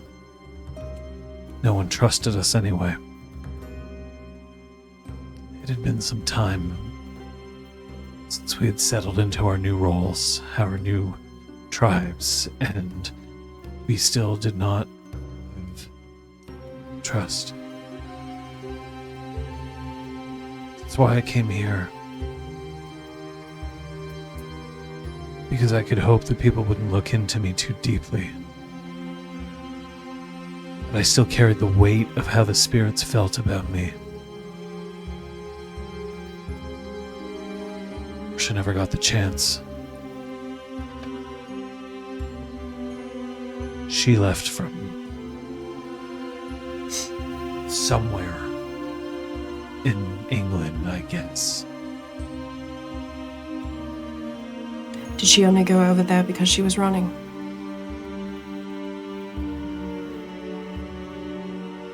She came back with you. I know.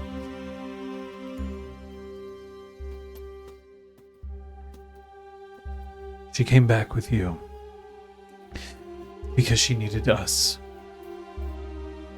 Because at least she knew that Ryan and I had her back. But she'd fallen in love. And that's not an easy thing for a soldier to do. As far as I know, she had no idea about who you would become. You just looked like somebody who could hack it, handle it.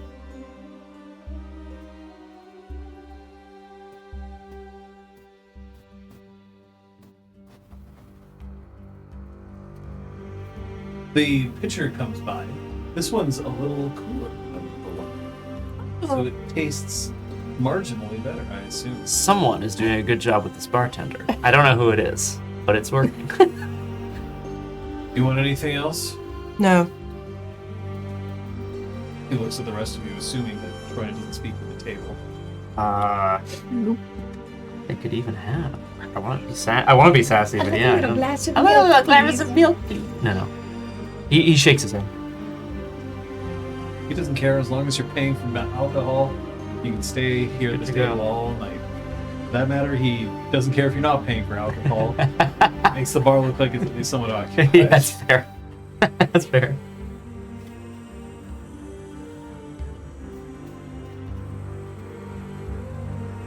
Do you know what a stolen moon is? Yes. We don't know how. We know what they do.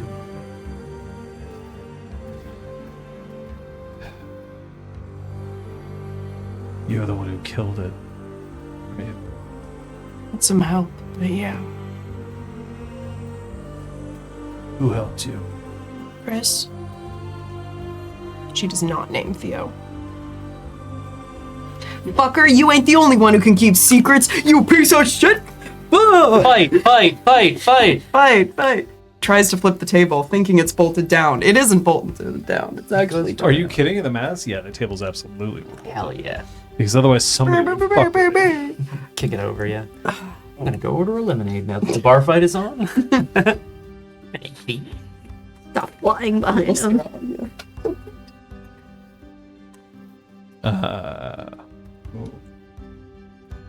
Oh.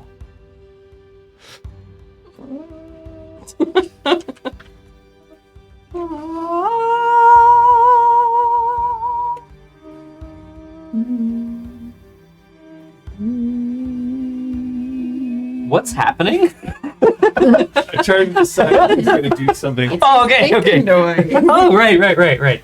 Thinking engine. That's what thinking engines. Okay, I understand. Fucking hell. The Umbra sucks, man. It just never stops. Unending drone Yeah. of. That teenager deterrent sound. Yes. That we can no longer hear because we are Old! He's not gonna do it yet. Police. Another stare down. Yeah. caused a hell of a lot of problems, which I'm sure you know. Normally, stolen moons aren't able to assume the visages of their fallen. Normally. It's not something that they normally can do. This one was special. At least one. Portia killed one of them. You saw that happen. Yes. It's kind of a blur. Yeah. Must be why you don't remember that we were there. I'd been called back. We didn't travel together a lot towards the end, but we kept in touch.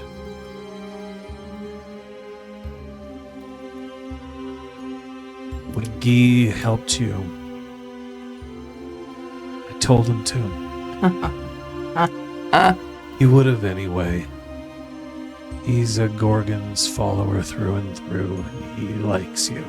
Your other Black Furies actually willing to show their faces to me in New York. So you showed up at the scene of her death. You saw me. You knew me. You knew my face when I came to Montreal. I told you Portia wanted you. You'd had a gathering of the departed for her without inviting me. And this whole time you just pretended like we were strangers. I told you I made a promise. Does that mean nothing to you? I don't know what anything from you means. I don't know anything about you. Sounds like Portia gained a lot of loyalty.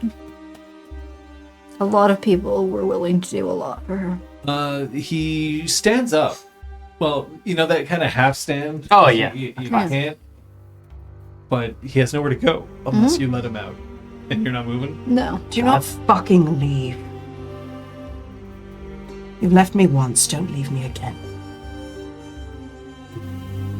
Ooh. Pretty good.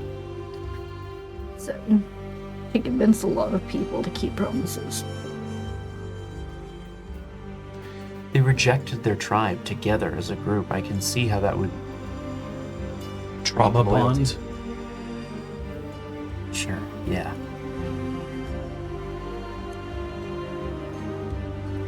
Portia had been tracking these people down. She asked for help. But other Black Furies in the city weren't enough. There were only 2 others that she trusted enough to bring in. Mm-hmm. So I came.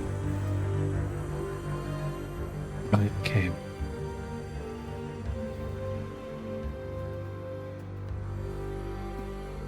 When she died, I took her as she requested. Ryan and I gave her her gathering alone. We didn't invite any of the other Black Furies there.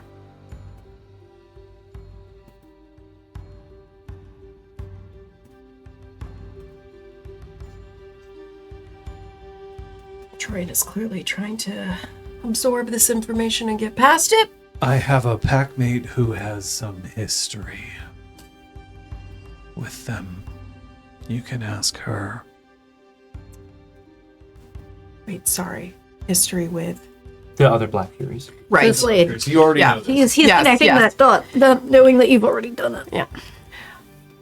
Yeah, I actually got that information on my own. Clever girl. Shut up. Okay, great. So, the other skin stealers. The other ones who can take on the visages of the people they've killed. There were 3. Okay. One Portia of them killed one. I died. killed another. Then there's a 3rd. I assumed it was dead. Any leads? Portia had them. Because she was tracking them. Yes. She didn't leave you any of her stuff? I assumed she'd leave everything to... Why would she leave me anything if she wanted to keep me out of it? She left me a note saying, don't bother looking for answers. Who did she actually trust to continue the fight? She pissed them off. She was the one tracking them. She was the one looking into them. Why, I don't know. It was her cause. But everybody she touched ended up getting isolated by these people, hunted. Were you hunted too? Yes. Well, that sucks. I'm sorry. And she wanted it to not extend to you. Because unlike every warrior of Gaia she knows, she loved you. And she had no reason to believe that you needed to participate in that fight, even though you would have done anything for her. So she kept it from you. And just because later on you ended up having your change, didn't invalidate the promise I made to her.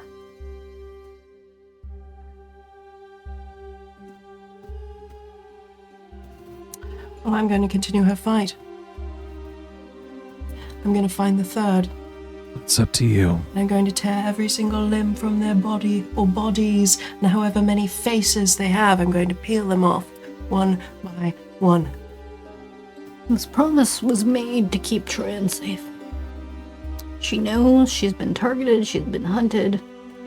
Keeping her in the dark isn't going to help her anymore.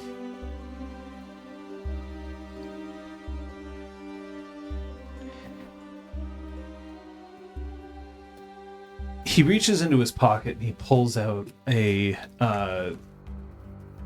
you know, those like travel size packs of Kleenex? Mm-hmm. Oh, yeah. He puts it down and he reaches into his pocket and he pulls out a Sharpie. This is like the worst cocktail napkin note he could possibly do. Perfect. And he scribbles a Like, number. they have cocktail napkins on the mat. Fuck no. Okay. It's a 212, which would indicate that it's from New York. Okay. Okay, yeah. Makes sense. New York got 212 because on rotary phones, that was the fastest. Mm-hmm. Whereas Alaska would get things like 90 every. Fucking hell. Sucks to be you. Yeah, sorry, guys. You're far and slow. That's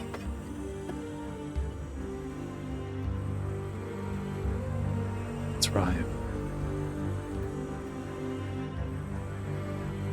Thieves, have you spoken to him recently? No. I don't have anything to offer him anymore. I barely have anything to offer you.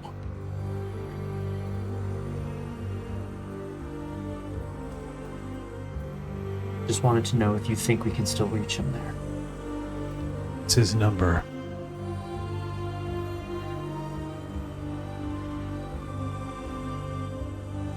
Do you know how these stolen moons are special in some way? They've managed to do something that others can't, it sounds like. Yes. Do you know how they get their power? It's through us. Some kind of disgusting, unholy ritual that binds our skins together into their own soul. The only way that they can become one of us is by taking from us. It stinks of the worm. Yeah. Foul and fetid, but beyond what others would even stomach. Even the black spiral dancers wouldn't deprave themselves so hard.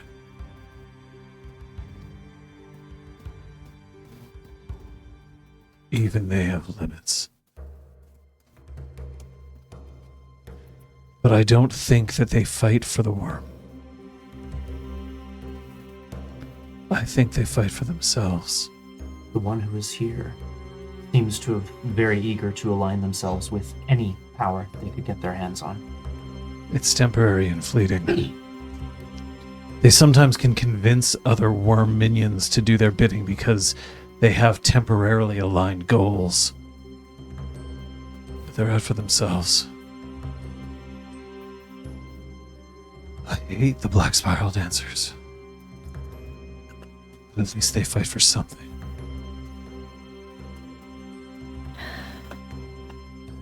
The more we know about our enemy, the more easy it will be for us to find them.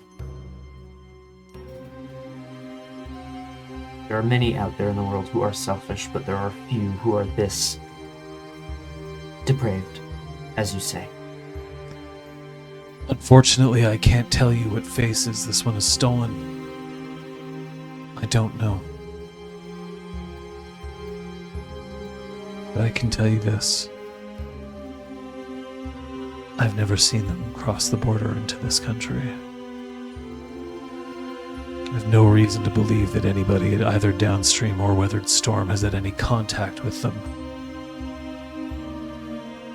But what about the one that made it here? That one's dead. You killed it. But if it was wearing a face that we knew, how could we be sure? Can you sense them? Transform doesn't exist! They took that shit out, and they were right to do so, and fight me on this one. Fucking magic beacon to determine who the enemy is? Fucking ass. Detect evil, smite. I mean, Detect evil, it was a little smite. better than that, because the point was that, like, you could become tainted by the worm. Like, if you went... Right. If you fought with a black spider dancer, you might trip sense worm, because you just had, like... their Like worm on you, funk yeah. So, like, Gross. fuck sense worm. Fuck it. I mean, Dante almost danced the spiral. Stop saying that! Stop saying that's not happening! Half a pirouette was completed. It's all I'm saying. I like to dance! No, on his chair. Oh no, sorry, that's a different one of my characters. To dance. Different character. Yeah. Tires. Probably. Spiral Not dancer. No. Confirmed. No. Have to Killed. hug him to death. Yay! If you rearrange the letters in pyres, that says Spire. His middle name was L. Instead it could be Spiral. Fires. Fire's L! Kazak. Stupid. I am House Kavak, but I feel House Dancer. He created his own noble house called the fucking Dancer. He is the root of the BSDs. Unreal. Let's not sully his name. Let's not cross the streams.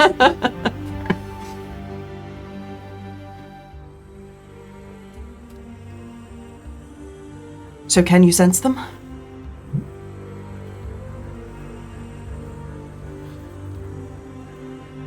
used to think I could. So It's... And there's this, like, very long pause.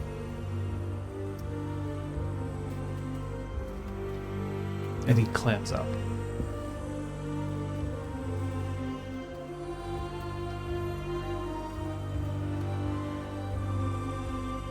Shit, everyone's got... Can we get an a tinfoil hat on. RPG Fucking Clinic conspiracy incredible. in the chat, please? So to the best of your knowledge, the third hasn't crossed the border.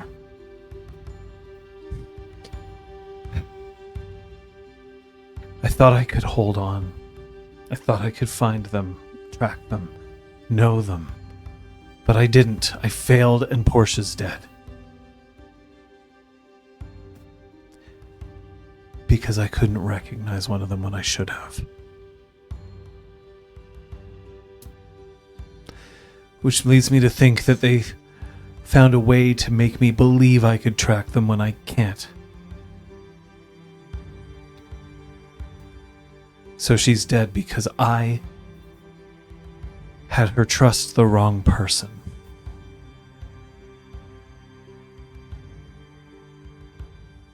She's dead because they're pieces of shit. Don't do that. Fuck your guilt. Honestly. Guilt does nothing in a fight. Guilt paralyzes you. I have no use for it. Spoken like a goddamn maroon. Yeah. And guess what? This Saroon's also pretty keen on revenge. And kill me. Fuck off. Yeah, let's hear it. Does Sunday actually? No. Just a Scott going, whoa, hang on. I think we can make that. We can make this work. You want to do the right of the Winter Wolf? We will be there in support of you. As will your current pack mate. By the way, who hasn't forgotten about you? What's the point? Bit of a right. There will be no singing my name once I'm gone. I thought, well.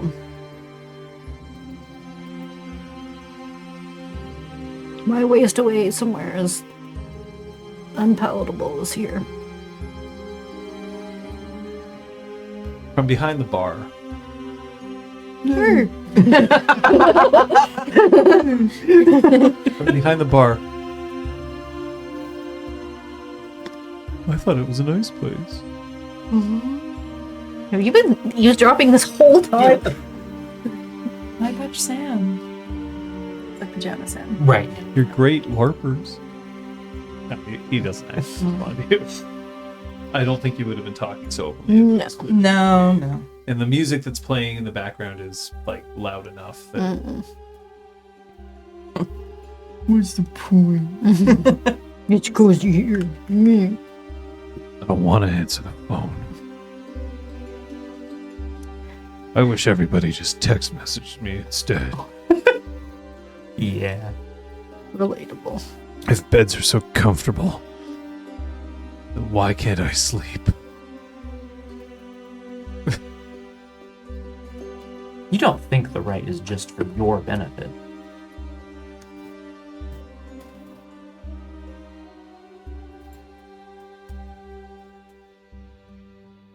You may have had another pack, another community, another place, another home.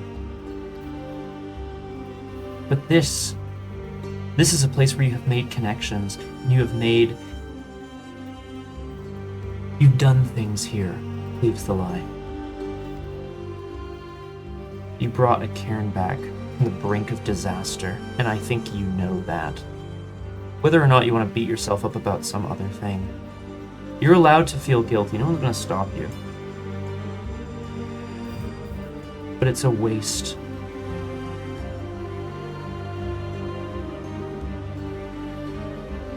I don't know which one of you wants to make this roll. This is going to be a intelligence.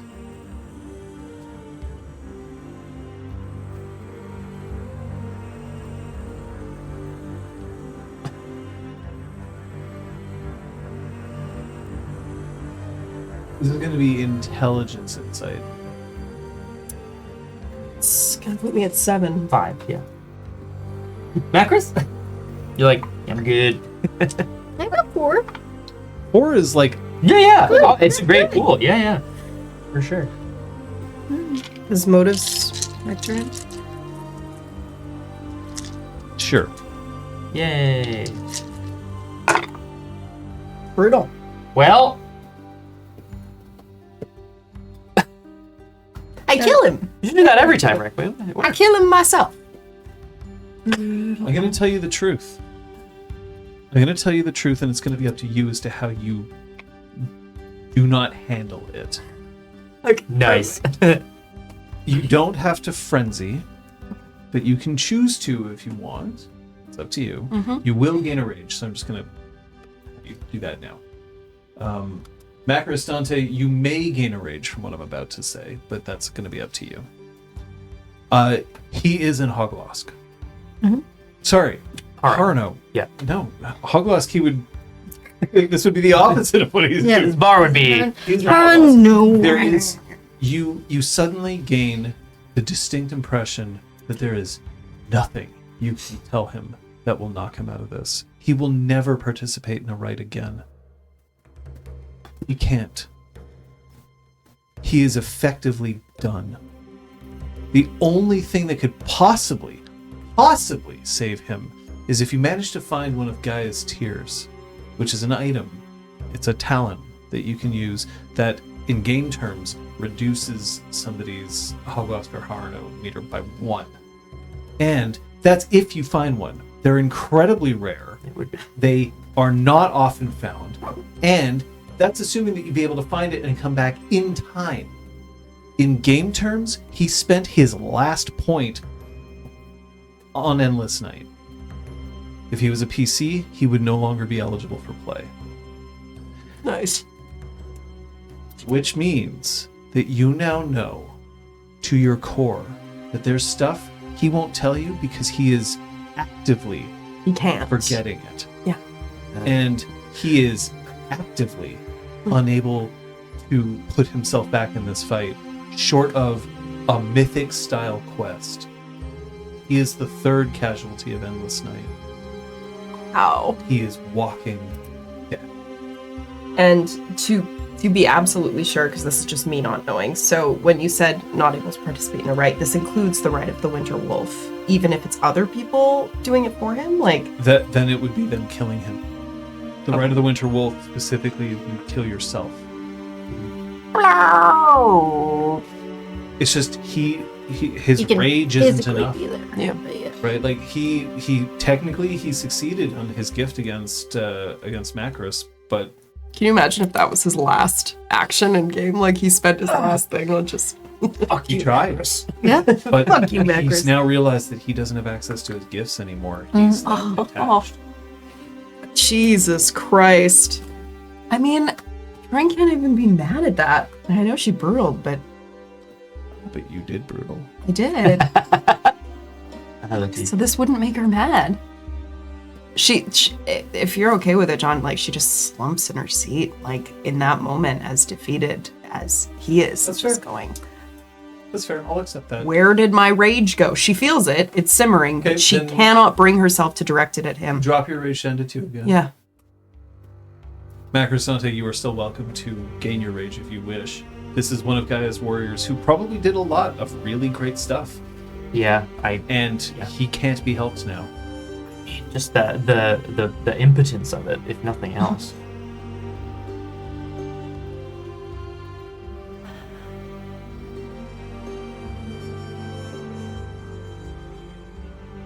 It just like I feel like Dante fucking he doesn't shred the napkin with the number on it. I just want to put the play next turn. Lights it on fire, it's If gone. it's for limit break, I would do that. But I'm not gonna do that. Boil your possessions. Things a lie's a lie. Oh. Here, take my PlayStation. Please, the lie's a lie. I love it. No, but like I feel like I don't know. He grabs the edge of his glass and like maybe goes to break it, and he doesn't. And he leans across the table at him. Please come back to the mountain. We'll take you there. We'll bring you to Slade. You owe it to your pack.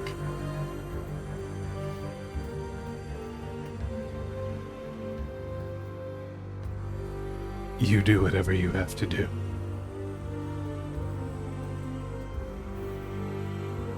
And with that, the fight leaves him.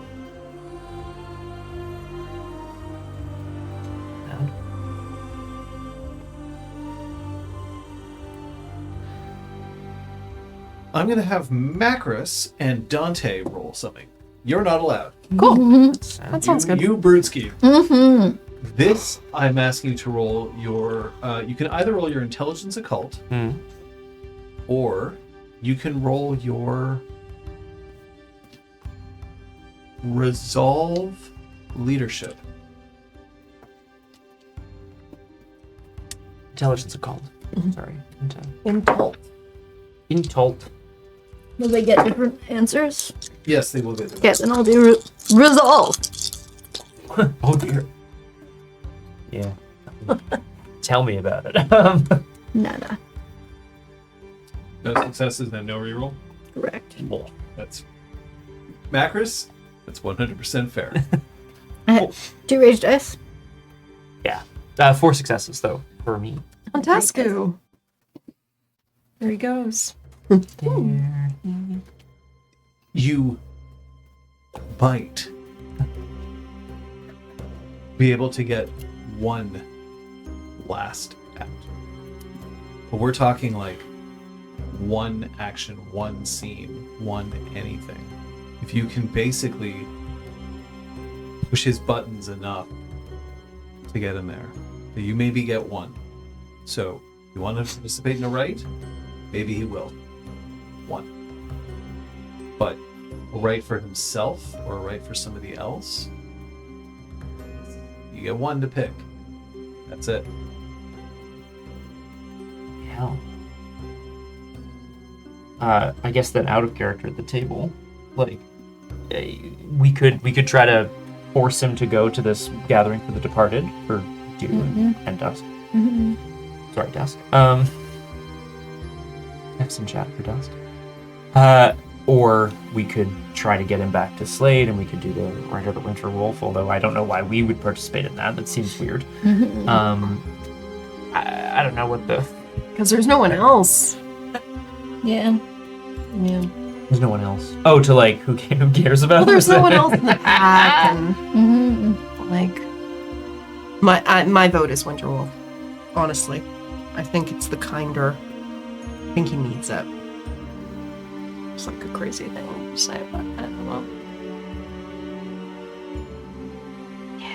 Yeah, Eric, when I was considering that too, the idea of being like, well, if we get Ryan and we bring him back here, not that that would help, but like he could also maybe participate or whatever. God damn. There you go. Okay. I think by the time we find his old packmate and come back, Yeah, it might be too late. What are you looking for? I'm just looking at the right. I'm just giving it. I will, in fact, give everybody Oh, thank you. the Cool. Winter Wolf, just because I think a lot of people are thinking about it right now. Page 187. Once some werewolves become too wounded or aged to fight alongside their packmates, they perform this bleak and solemn rite. The guru sits at the center of a gathering of their pack and septmates. The galliards sing of the celebrant's life and deeds, and they invoke the spirits for welcome in the next world. The celebrant then slowly and proudly walks through the closed ranks of the assembled guru. As they pass their people, they howl a dirge similar to that sung during the gathering for the departed. The celebrant then leaves for a secluded site. There they end their life, usually with a clave. Rarely, two packmates perform this rite together, killing each other simultaneously in ritual combat. Immediately after the celebrant's death, the assembled guru often perform the gathering for the departed. Makes sense. Gathering, right? Gathering. Boom, boom. It feels good. Why? Just fucking speed running grief. The Galliard sings of the... Theosis? Or Zach.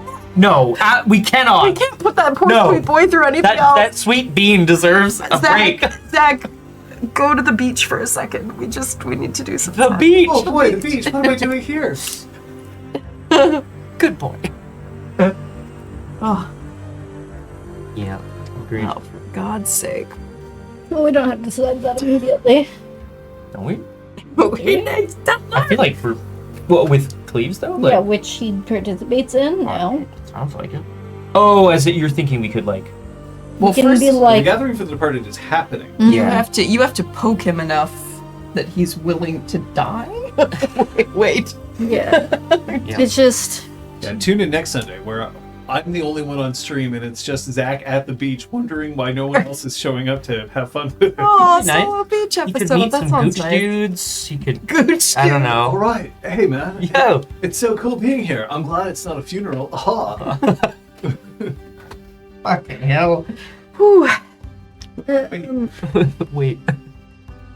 yeah, I don't know. I agree with the concern about whether we could incite him to actually participate in the rite. And because it's basically just Slade to run the rite. Like, And Sept. It's like, Yeah, I I guess guess anyone so. in the Sept who is Whoa. willing to Sky would do it, participate. right? Yeah. Sky would do it. Yeah, I feel like most of them would Actually. actually. Nice. He's Yeah. keen on believing that he didn't do anything worthwhile for the Sept, but that, we know that's not true, and I think the rest of them for that too. Yeah, and the reason why he's that way is because he's fallen hard. Yeah. Yeah. He absolutely has done good stuff. oh He yeah. knows. Oh yeah. Awesome. Hey, Pars. All right, it's good to see you, man. Oh, the gooch. That dance What's is up? really good. Hey, thanks, a man. bunch of us are gonna crush some creatine. I must maintain my gains. Okay. Okay, that's enough of that. Yeah. Hi, Melba Gravlax. Oh shit! Well, the grab lines.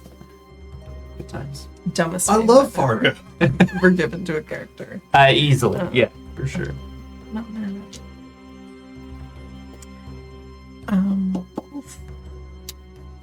Ooh, the Angel of Nexus is toned as fuck. can confirm. I vote that we try to provoke him into returning with us to the mountain so that Slade can perform the rite of the Winter Wolf. Yeah, I guess I'll try to contact the rest of Weathered Storm. How does everyone feel spoons-wise about that? Not only That's a great about the question. rite itself, but about the conversation that would need to be had with him in order to convince him to do that. How are we all feeling about playing all that out on camera? Yes. All right, so let's pause this somber music. Here's what I'm going to offer you. You don't have to play through the Rite of the Winter Wolf if you aren't comfortable with it. I completely understand, because it is at its core something that is very Guru, and it's also very sad, and it is something that... So I'd be okay if one of you wanted to veto it. That's fine. It would happen, and we move on. The Gathering for the Departed, that's going to happen. Again, if somebody's just not feeling it, that's okay. We don't have to play through it. It's okay. It's prepared, but I'm not going to be super upset one way or the other. The one thing I am going to ask you to do, though, is just take into account that the way that things go, you are also welcome to present a third option. You don't have to play the rites the way that they're written in the book. Right. So if you want to be like, hey, let's do a Rite of the Winter Wolf where, like, we convince Slade to, like, goad him into one last ceremonial fight where then she'll kill him, okay, you can do that. Like, I don't want to be beholden to this. So I'm going to let you discuss. I'm going to let you figure out what you want to do. But I am very flexible as to how you want to see this through. Those are great suggestions, John. Yeah, Thank you. actually really good. Yeah. Much appreciated. So, yeah, where I'm at is I think it's a thing that's necessary for him. And then it's just a question of, like, what form we're most comfortable with it taking. Yeah, because I guess specifically the fact that he maybe, if we do the right things, could potentially get him to maybe participate in it just feels like a lot of maybes. Yeah. I'll tell you that you can. Okay. You will be able to get him to do one thing. Okay. You definitely have enough bite in your Yeah. tongue to get him It's just- to do that. And you have a kind of a weird special relationship with him because you're the one who went and found him. Yeah, but it's still like, it's not the same as if, 30 sessions ago we talked to him and, like, that was the decision sort of thing. Like, it's a very different position. I mean, and this is like, real world parallels of the way medical assistance in dying works, is that, like, you can preemptively give consent if you have a condition where your ability to give a consent will deteriorate. Yeah. And so it's just like, I feel like we're in a tricky position in timing wise. And it doesn't feel, again, 30 sessions ago, there would have been, like, interesting, like, it would have felt right for sure to me. Yeah. Whereas now it's just sad. I mean, can I... Without, like, any of the guru ritual or glory or honor or, like, maybe I don't it's know a how we bit- thread that needle of making it feel. Like, it's a bit trickier because he doesn't have the will even to tell us that this is a right that he consents to.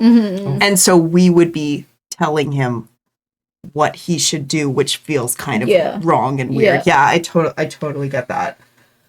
The other thing that I will give you an option to say is you leave him alone.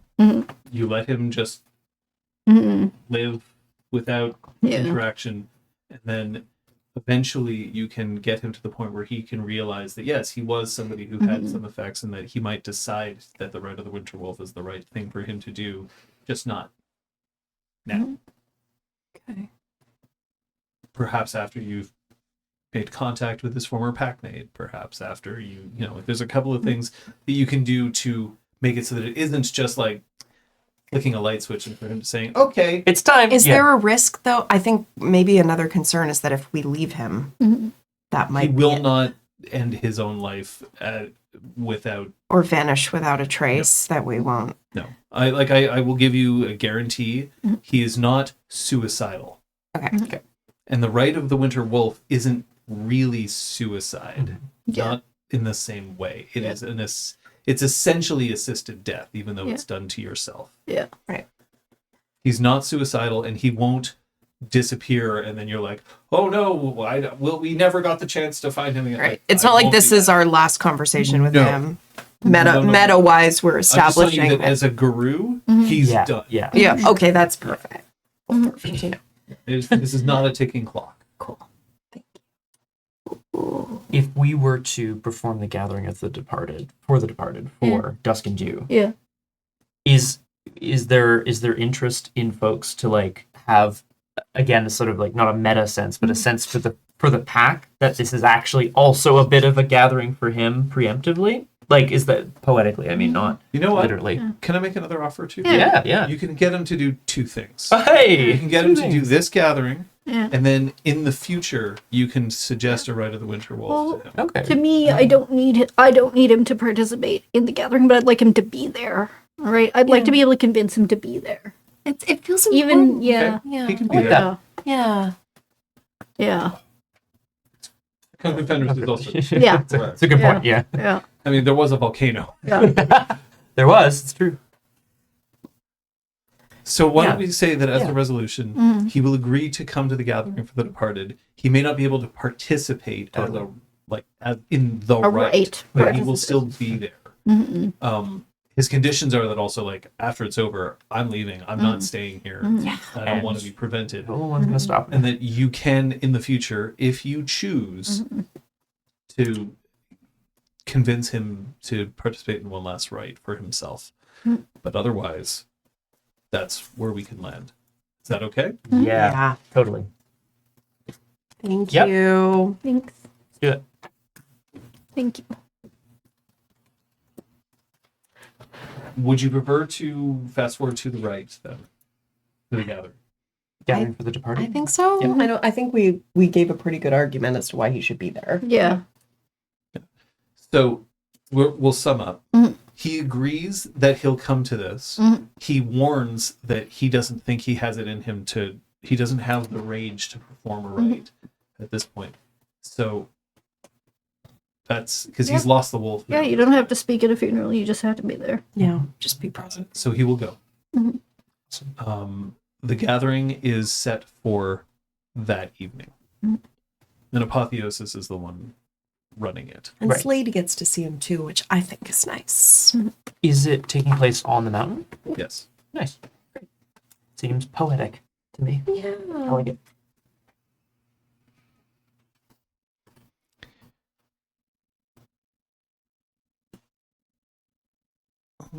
Right.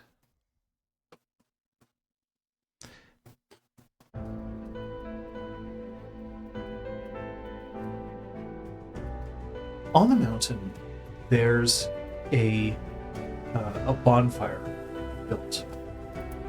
It's not at the core. There wouldn't be room for a huge fire at the core. It's like a big fire pit, but you don't want something that's like roasting. Also, now it's almost out of respect for the ice crystals that have developed that there's like maybe we're not a cairn that is like huge on Fire. huge flame happening right in the center. But instead, that there's a bonfire and there is music. The music is it's of slow jazz. It's being played from a tiny little portable speaker that's set close to the fire. That's wired to an old MP3 mini disc player. Yeah. Nice. So like not current technology. But there's also a table, and at that table there is an enormous amount of food. Way more than any of the people here would need to eat, but it's there. And nobody's picked at it yet. But the table is groaning with juices, and there's a couple of bottles of some halfway decent whiskey. Not like... I'm not going top shelf. And a bowl of candy of just like any number of different kinds of candy that's all just been thrown into one bowl And is that is just there, and there's tiny little cups that have been stacked next to it. All of them actual cups, not disposable cups, because fuck the worm. nice. And everyone from downstream, with the exception of Packet Loss, is present. Packet Loss is remaining behind to watch. The other members of Weathered Storm are present, and they're sitting down. All of them are being polite enough to avoid paying a lot of attention to Cleves the Lie. But when Jennifer Slade approaches, she sits down wordlessly next to him. Where are you three?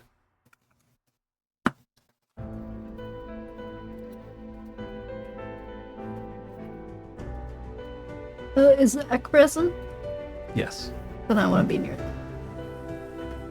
Yeah, I feel like we've got our own little kind of, clutch, I guess, for lack of a better word, that's almost straddling the groups. You know what I mean? Like, between the downstream folks and the Weathered Storm folks, and whether or not I don't know if they're all mixed up or anything. But definitely, I feel like probably apart from everyone but Zach. Yeah, close to Zach, but in at somewhere where if Slade needs support by eye contact, she can make it. Apotheosis has muted what she's wearing this time around. She's not wearing electric light that's blazing around. She's not completely abandoned her glasswalker sensibilities, but here she has come forward and she is basically just wearing quite a long black duster that has been closed up against the chill that is still here, although the fire helps for that. She walks up to because I assume that the three of you are still sitting in relatively close proximity. Yeah, we're a clump. She walks over to the three of you first.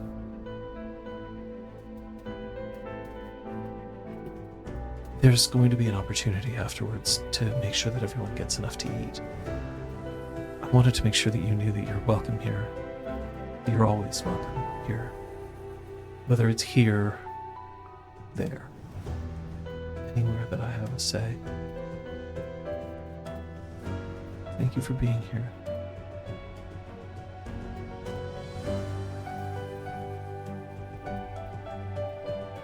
I should get started, shouldn't I? If you're ready, yeah.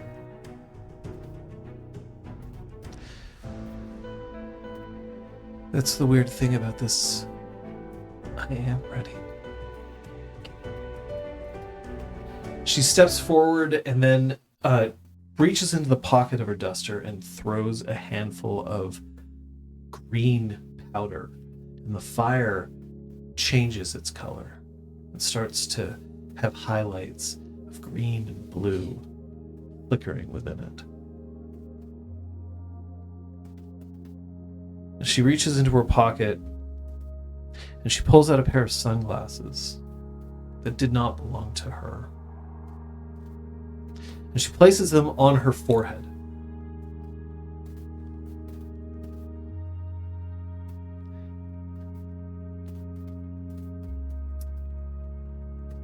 I learned self-reliance from Dew. We were playing in a snowbank, and he threw me down a hill. I rolled over and over. And when I landed in very loosely packed snow, I realized that I was struggling to stand up. And he was up there at the top of the hill. I asked him for help, and he said no. He told me that I needed to get up myself, that I needed to make my way up the hill myself. He started to walk away, and I knew that he wouldn't go far, and he didn't. He also had enough belief in me that I was able to stand. to reach the top of the hill myself. I got there. It took me less time than I care to admit in front of all of you. As a pup, I didn't know what I was doing. And even though he was the same age as me, he still had enough wisdom to know that I needed to learn that I couldn't depend on him.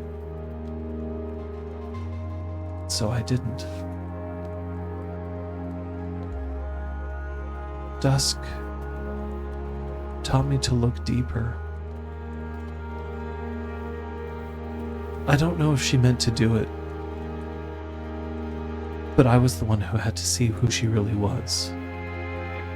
And then I understood why she was able to give names so easily. Because she could see into them, past their deeds. As I had to look past hers. When we die, we become stories. That is all that is left of us. Galliards know this more than anyone. The stories we tend to tell are ones of joy, of beauty, of the good deeds and the laughter. Because we don't want to remember ourselves as flawed. There are very few of us who are perfect in this world. Dew and Dusk were not perfect. They fought for Gaia from the moment of their first change until the moment that they reached for each other.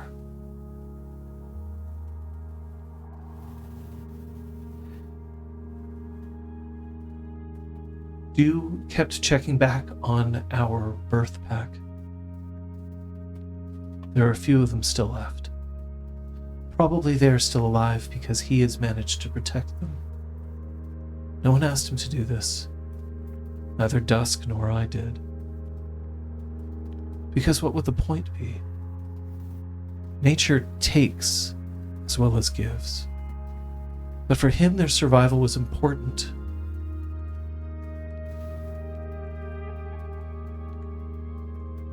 Dusk protected me. At the expense of myself. At the expense of herself. Because she thought that I was worth protecting.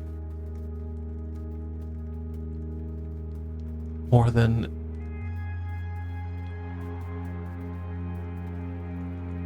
this place. She was wrong.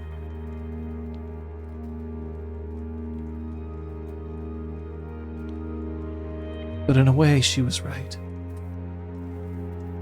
And that means that I'm going to ask everyone here not to the heavens, to the earth, or to the winds, but to each other, to just remember and tell stories of who they were, because that's all they are now. It's all we will ever be.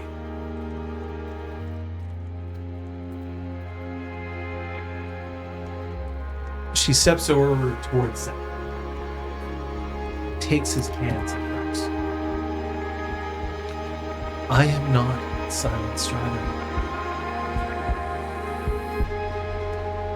but I know a thing or two about stories, and I will help you. Because she saw something in you. We all do.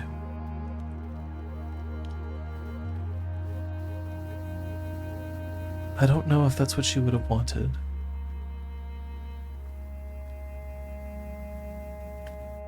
The gatherings are for the living.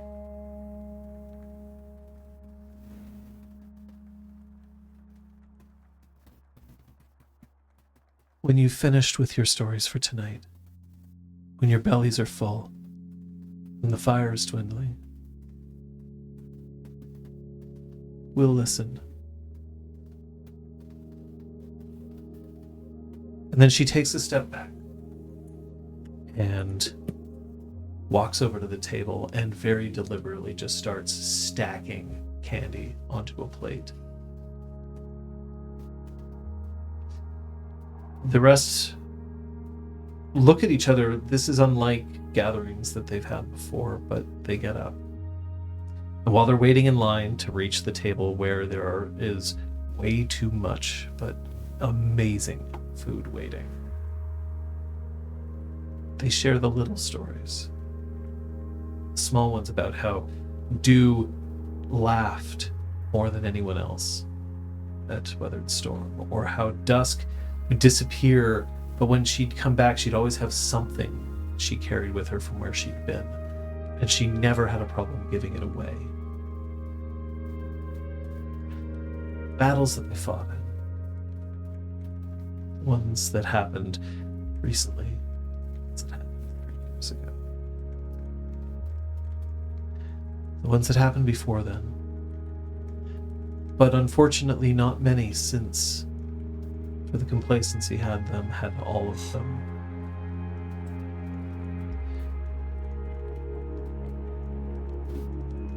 Is there anything that any of you want to do? In amongst the small stories, I think Dante doesn't have that much to share necessarily, and he's like listening and sort of receiving all of this information, but he would share what he thinks is a little funny of meeting Dusk the first time at a Souvlaki place outside, this mysterious, femme fatale with tzatziki, and her being able to just assign names to people's deeds as easily as breathing, whether or not they felt right in the moment. Maybe they feel right later.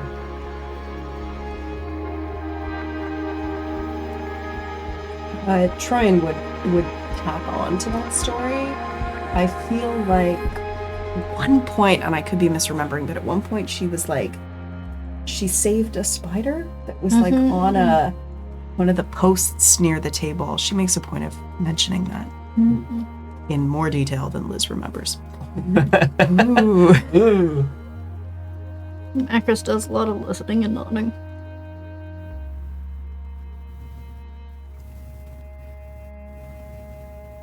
After a moment, once everybody has indeed had a chance to have food, the stories have been circulating. Apotheosis takes Zach's hand and walks him towards the bonfire. And she whispers into his ear. She does not shoo you away. You are very welcome to approach.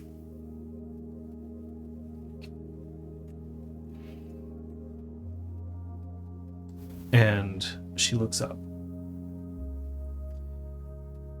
This young Galliard already howled for them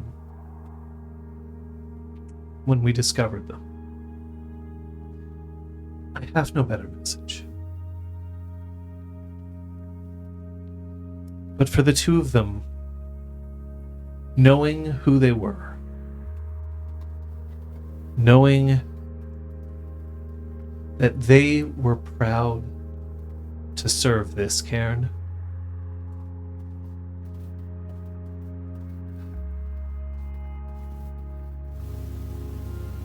listen for the echoes of his howl, as a strider would do, as a Gale Stalker would do. See if you can hunt for them one last time.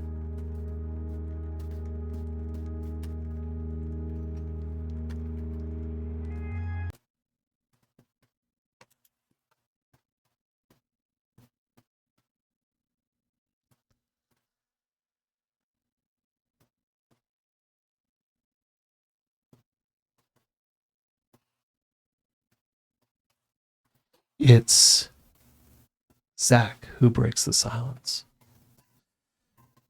He lifts his throat and he howls almost with joy into the wind, and then turns so that he lets the wind as Apotheosis gently turns him, so that then instead of calling into the wind, he calls with his back to the wind out. Warning. And then one by one, the others who are present also break their silence. What about the three of you? Yeah.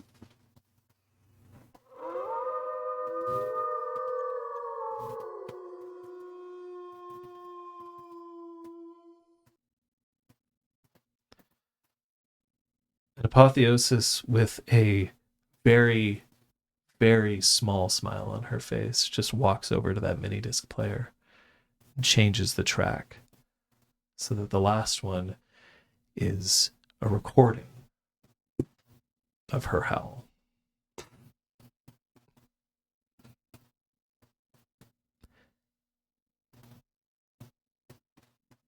And then turns off the speaker. Turns off the player. Picks up buckets filled with sand. Douses the fire. She doesn't say another word.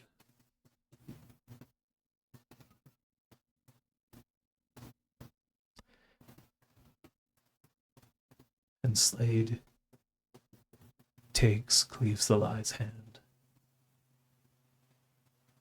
and sits.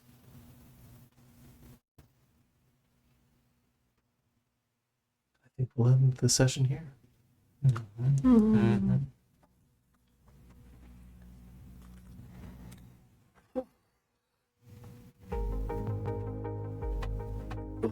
Oh, sorry. That's right.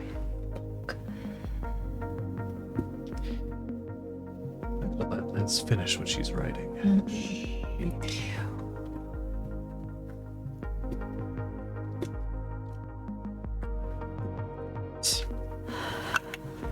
Thanks, Marinus.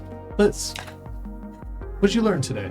Confirmation that Portia was a stargazer.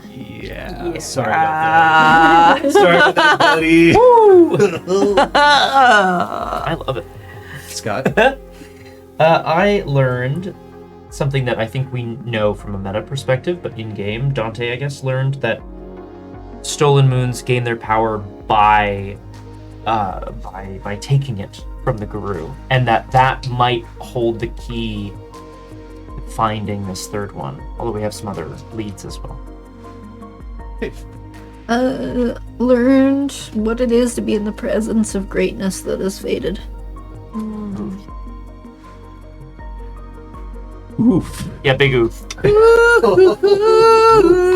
damn it. All right, Liz, you want to call out one of your players, please?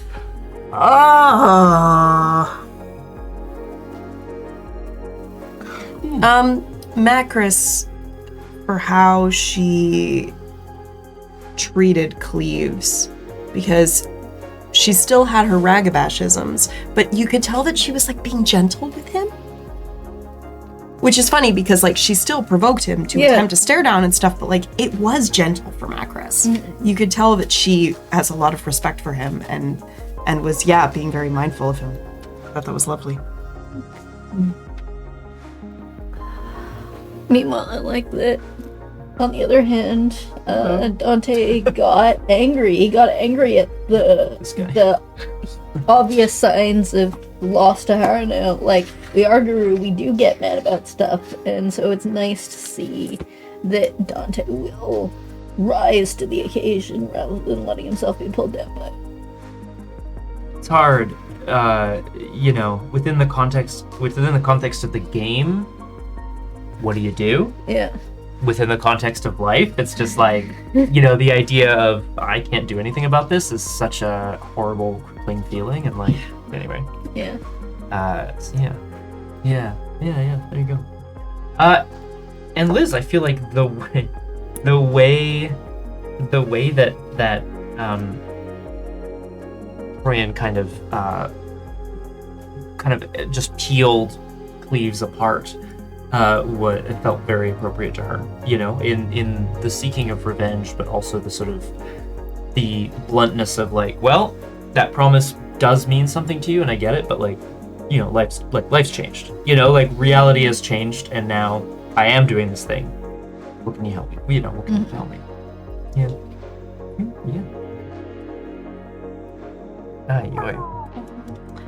John, Cleves. Just all of Cleves. Don't thank me for him. No.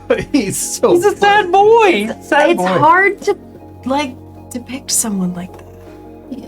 And you did. It was very effective. I want to thank you for your use of the pause card. I know we don't always have to mention it, but it was a topic that we were struggling with, like how much do we want to investigate into it and stuff. So it was nice to sort of take the moment to flag, we are dropping out of character. We are just going to discuss this and come to an agreement. Fuck the plans. What makes us feel good or not so terrible in the case of a sad topic. Yeah. What's something we feel we can play? Yeah. It's something that I think it's possibly the greatest lesson I've learned playing with the three of you, period. Other than find the people you want to play with. Good lesson. It costs you nothing to make sure that everybody at the table is happy. And I could have been like, no, he's in Harlem. You can't get him to do anything. Or I could have said, no, he has one thing that he can do, just one. And then I realized that there was no gain in doing that because you weren't interested in changing the story. You just didn't. At least the impression that I got was that you were interested in being able to do something for him in a way that reflected how you felt about the situation. And that you also just wanted a reassurance that I wasn't going to take that opportunity away from you just because you weren't dealing with it right now. And there is no good reason for that. Why would I ruin the game for you just because I had thought in my head something else? And I didn't have to change much. Honestly, I was just like, I said one thing. Why can I not be two things? Because I also knew that you weren't going to take that, oh, we can do two things? Well, I would need him to go and kick some ass. We're gonna bring him to the hive. First thing, find Ryan Leaves. The second thing, kill all of the BSDs. Thank you. Two things. And that's to me far more important because I knew what I wanted to do with the Gathering for the Departed. I knew that it wasn't worth doing if you weren't into it. Yeah. Because it's not. It was really nice having him there. Yes. Really. But that's the greatest lesson that I picked up from the three of you. It's just let it go. It's okay. And in fact, it's better. If you do, you'll get something better than what you get. I mean, we talk about collaborative storytelling a lot, right? And collaborative storytelling, I think, I'm certainly guilty of feeling maybe not misunderstanding the concept, but I believed it to mean for a long time that everybody has equal decision-making power in the ability to direct the flow and the narrative of a story at all times. That has not been how it has played out in our games because it's a bit more nuanced. It's you know what I mean? It's a bit more nuanced in terms of the narrative, and the people can be surprised by the twists and turns that narrative can take based on anyone's actions, and that's part of the joy of it. There's nothing nuanced about how I play. I'm here to fuck. Nice. That's next session, right? Well, I feel like it's a bit like we're all paddling the boat. John's got the steerage position, but it doesn't mean that if we lean into our oar or paddle a certain way, we can't help guide it in a certain way that we need to. If we're like, oh shit, a rock, Yeah. Oh shit, a rock. Yeah, and also, if you ooh, stop power. Yeah. We'll stop. Yeah. Yep. True. I can't swing the rudder back and forth and it's happening. Guys, you wanna do something? This actually came up the other day on YouTube VOD as well. I was someone was essentially complimenting you, John, on, and I was kind of tacking on just like, it was in the resolution, I think, of Endless Night. Came up earlier today, too. The idea of, did the actions that you took lead to an outcome that's like okay for all of you? I think it was the checking in of, did the results, make sense? That's pretty cool. I'm going to ask you to do one bookkeeping thing. Kate, Elizabeth, you can fully heal. Oh. Your thing. At this point, the next session, we've had a lot of sessions with you injured, and there's no see much keeping it. You can also heal your willpower if you want. How? It's been healed. But we got some streams coming up. Hi-yo. Monday, I'm going to be solving crosswords with chat. Please join in. It's always wonderful to have more minds. Perhaps you will know about the obscure literary reference that shows up, or movie, or turn of phrase. It's great to have more people. Makes us feel smarter together. Smart. Yeah, that'll be at 1:30 Eastern, my time. Oh, we should. Yay. Different time, different place. Tuesday at 1800.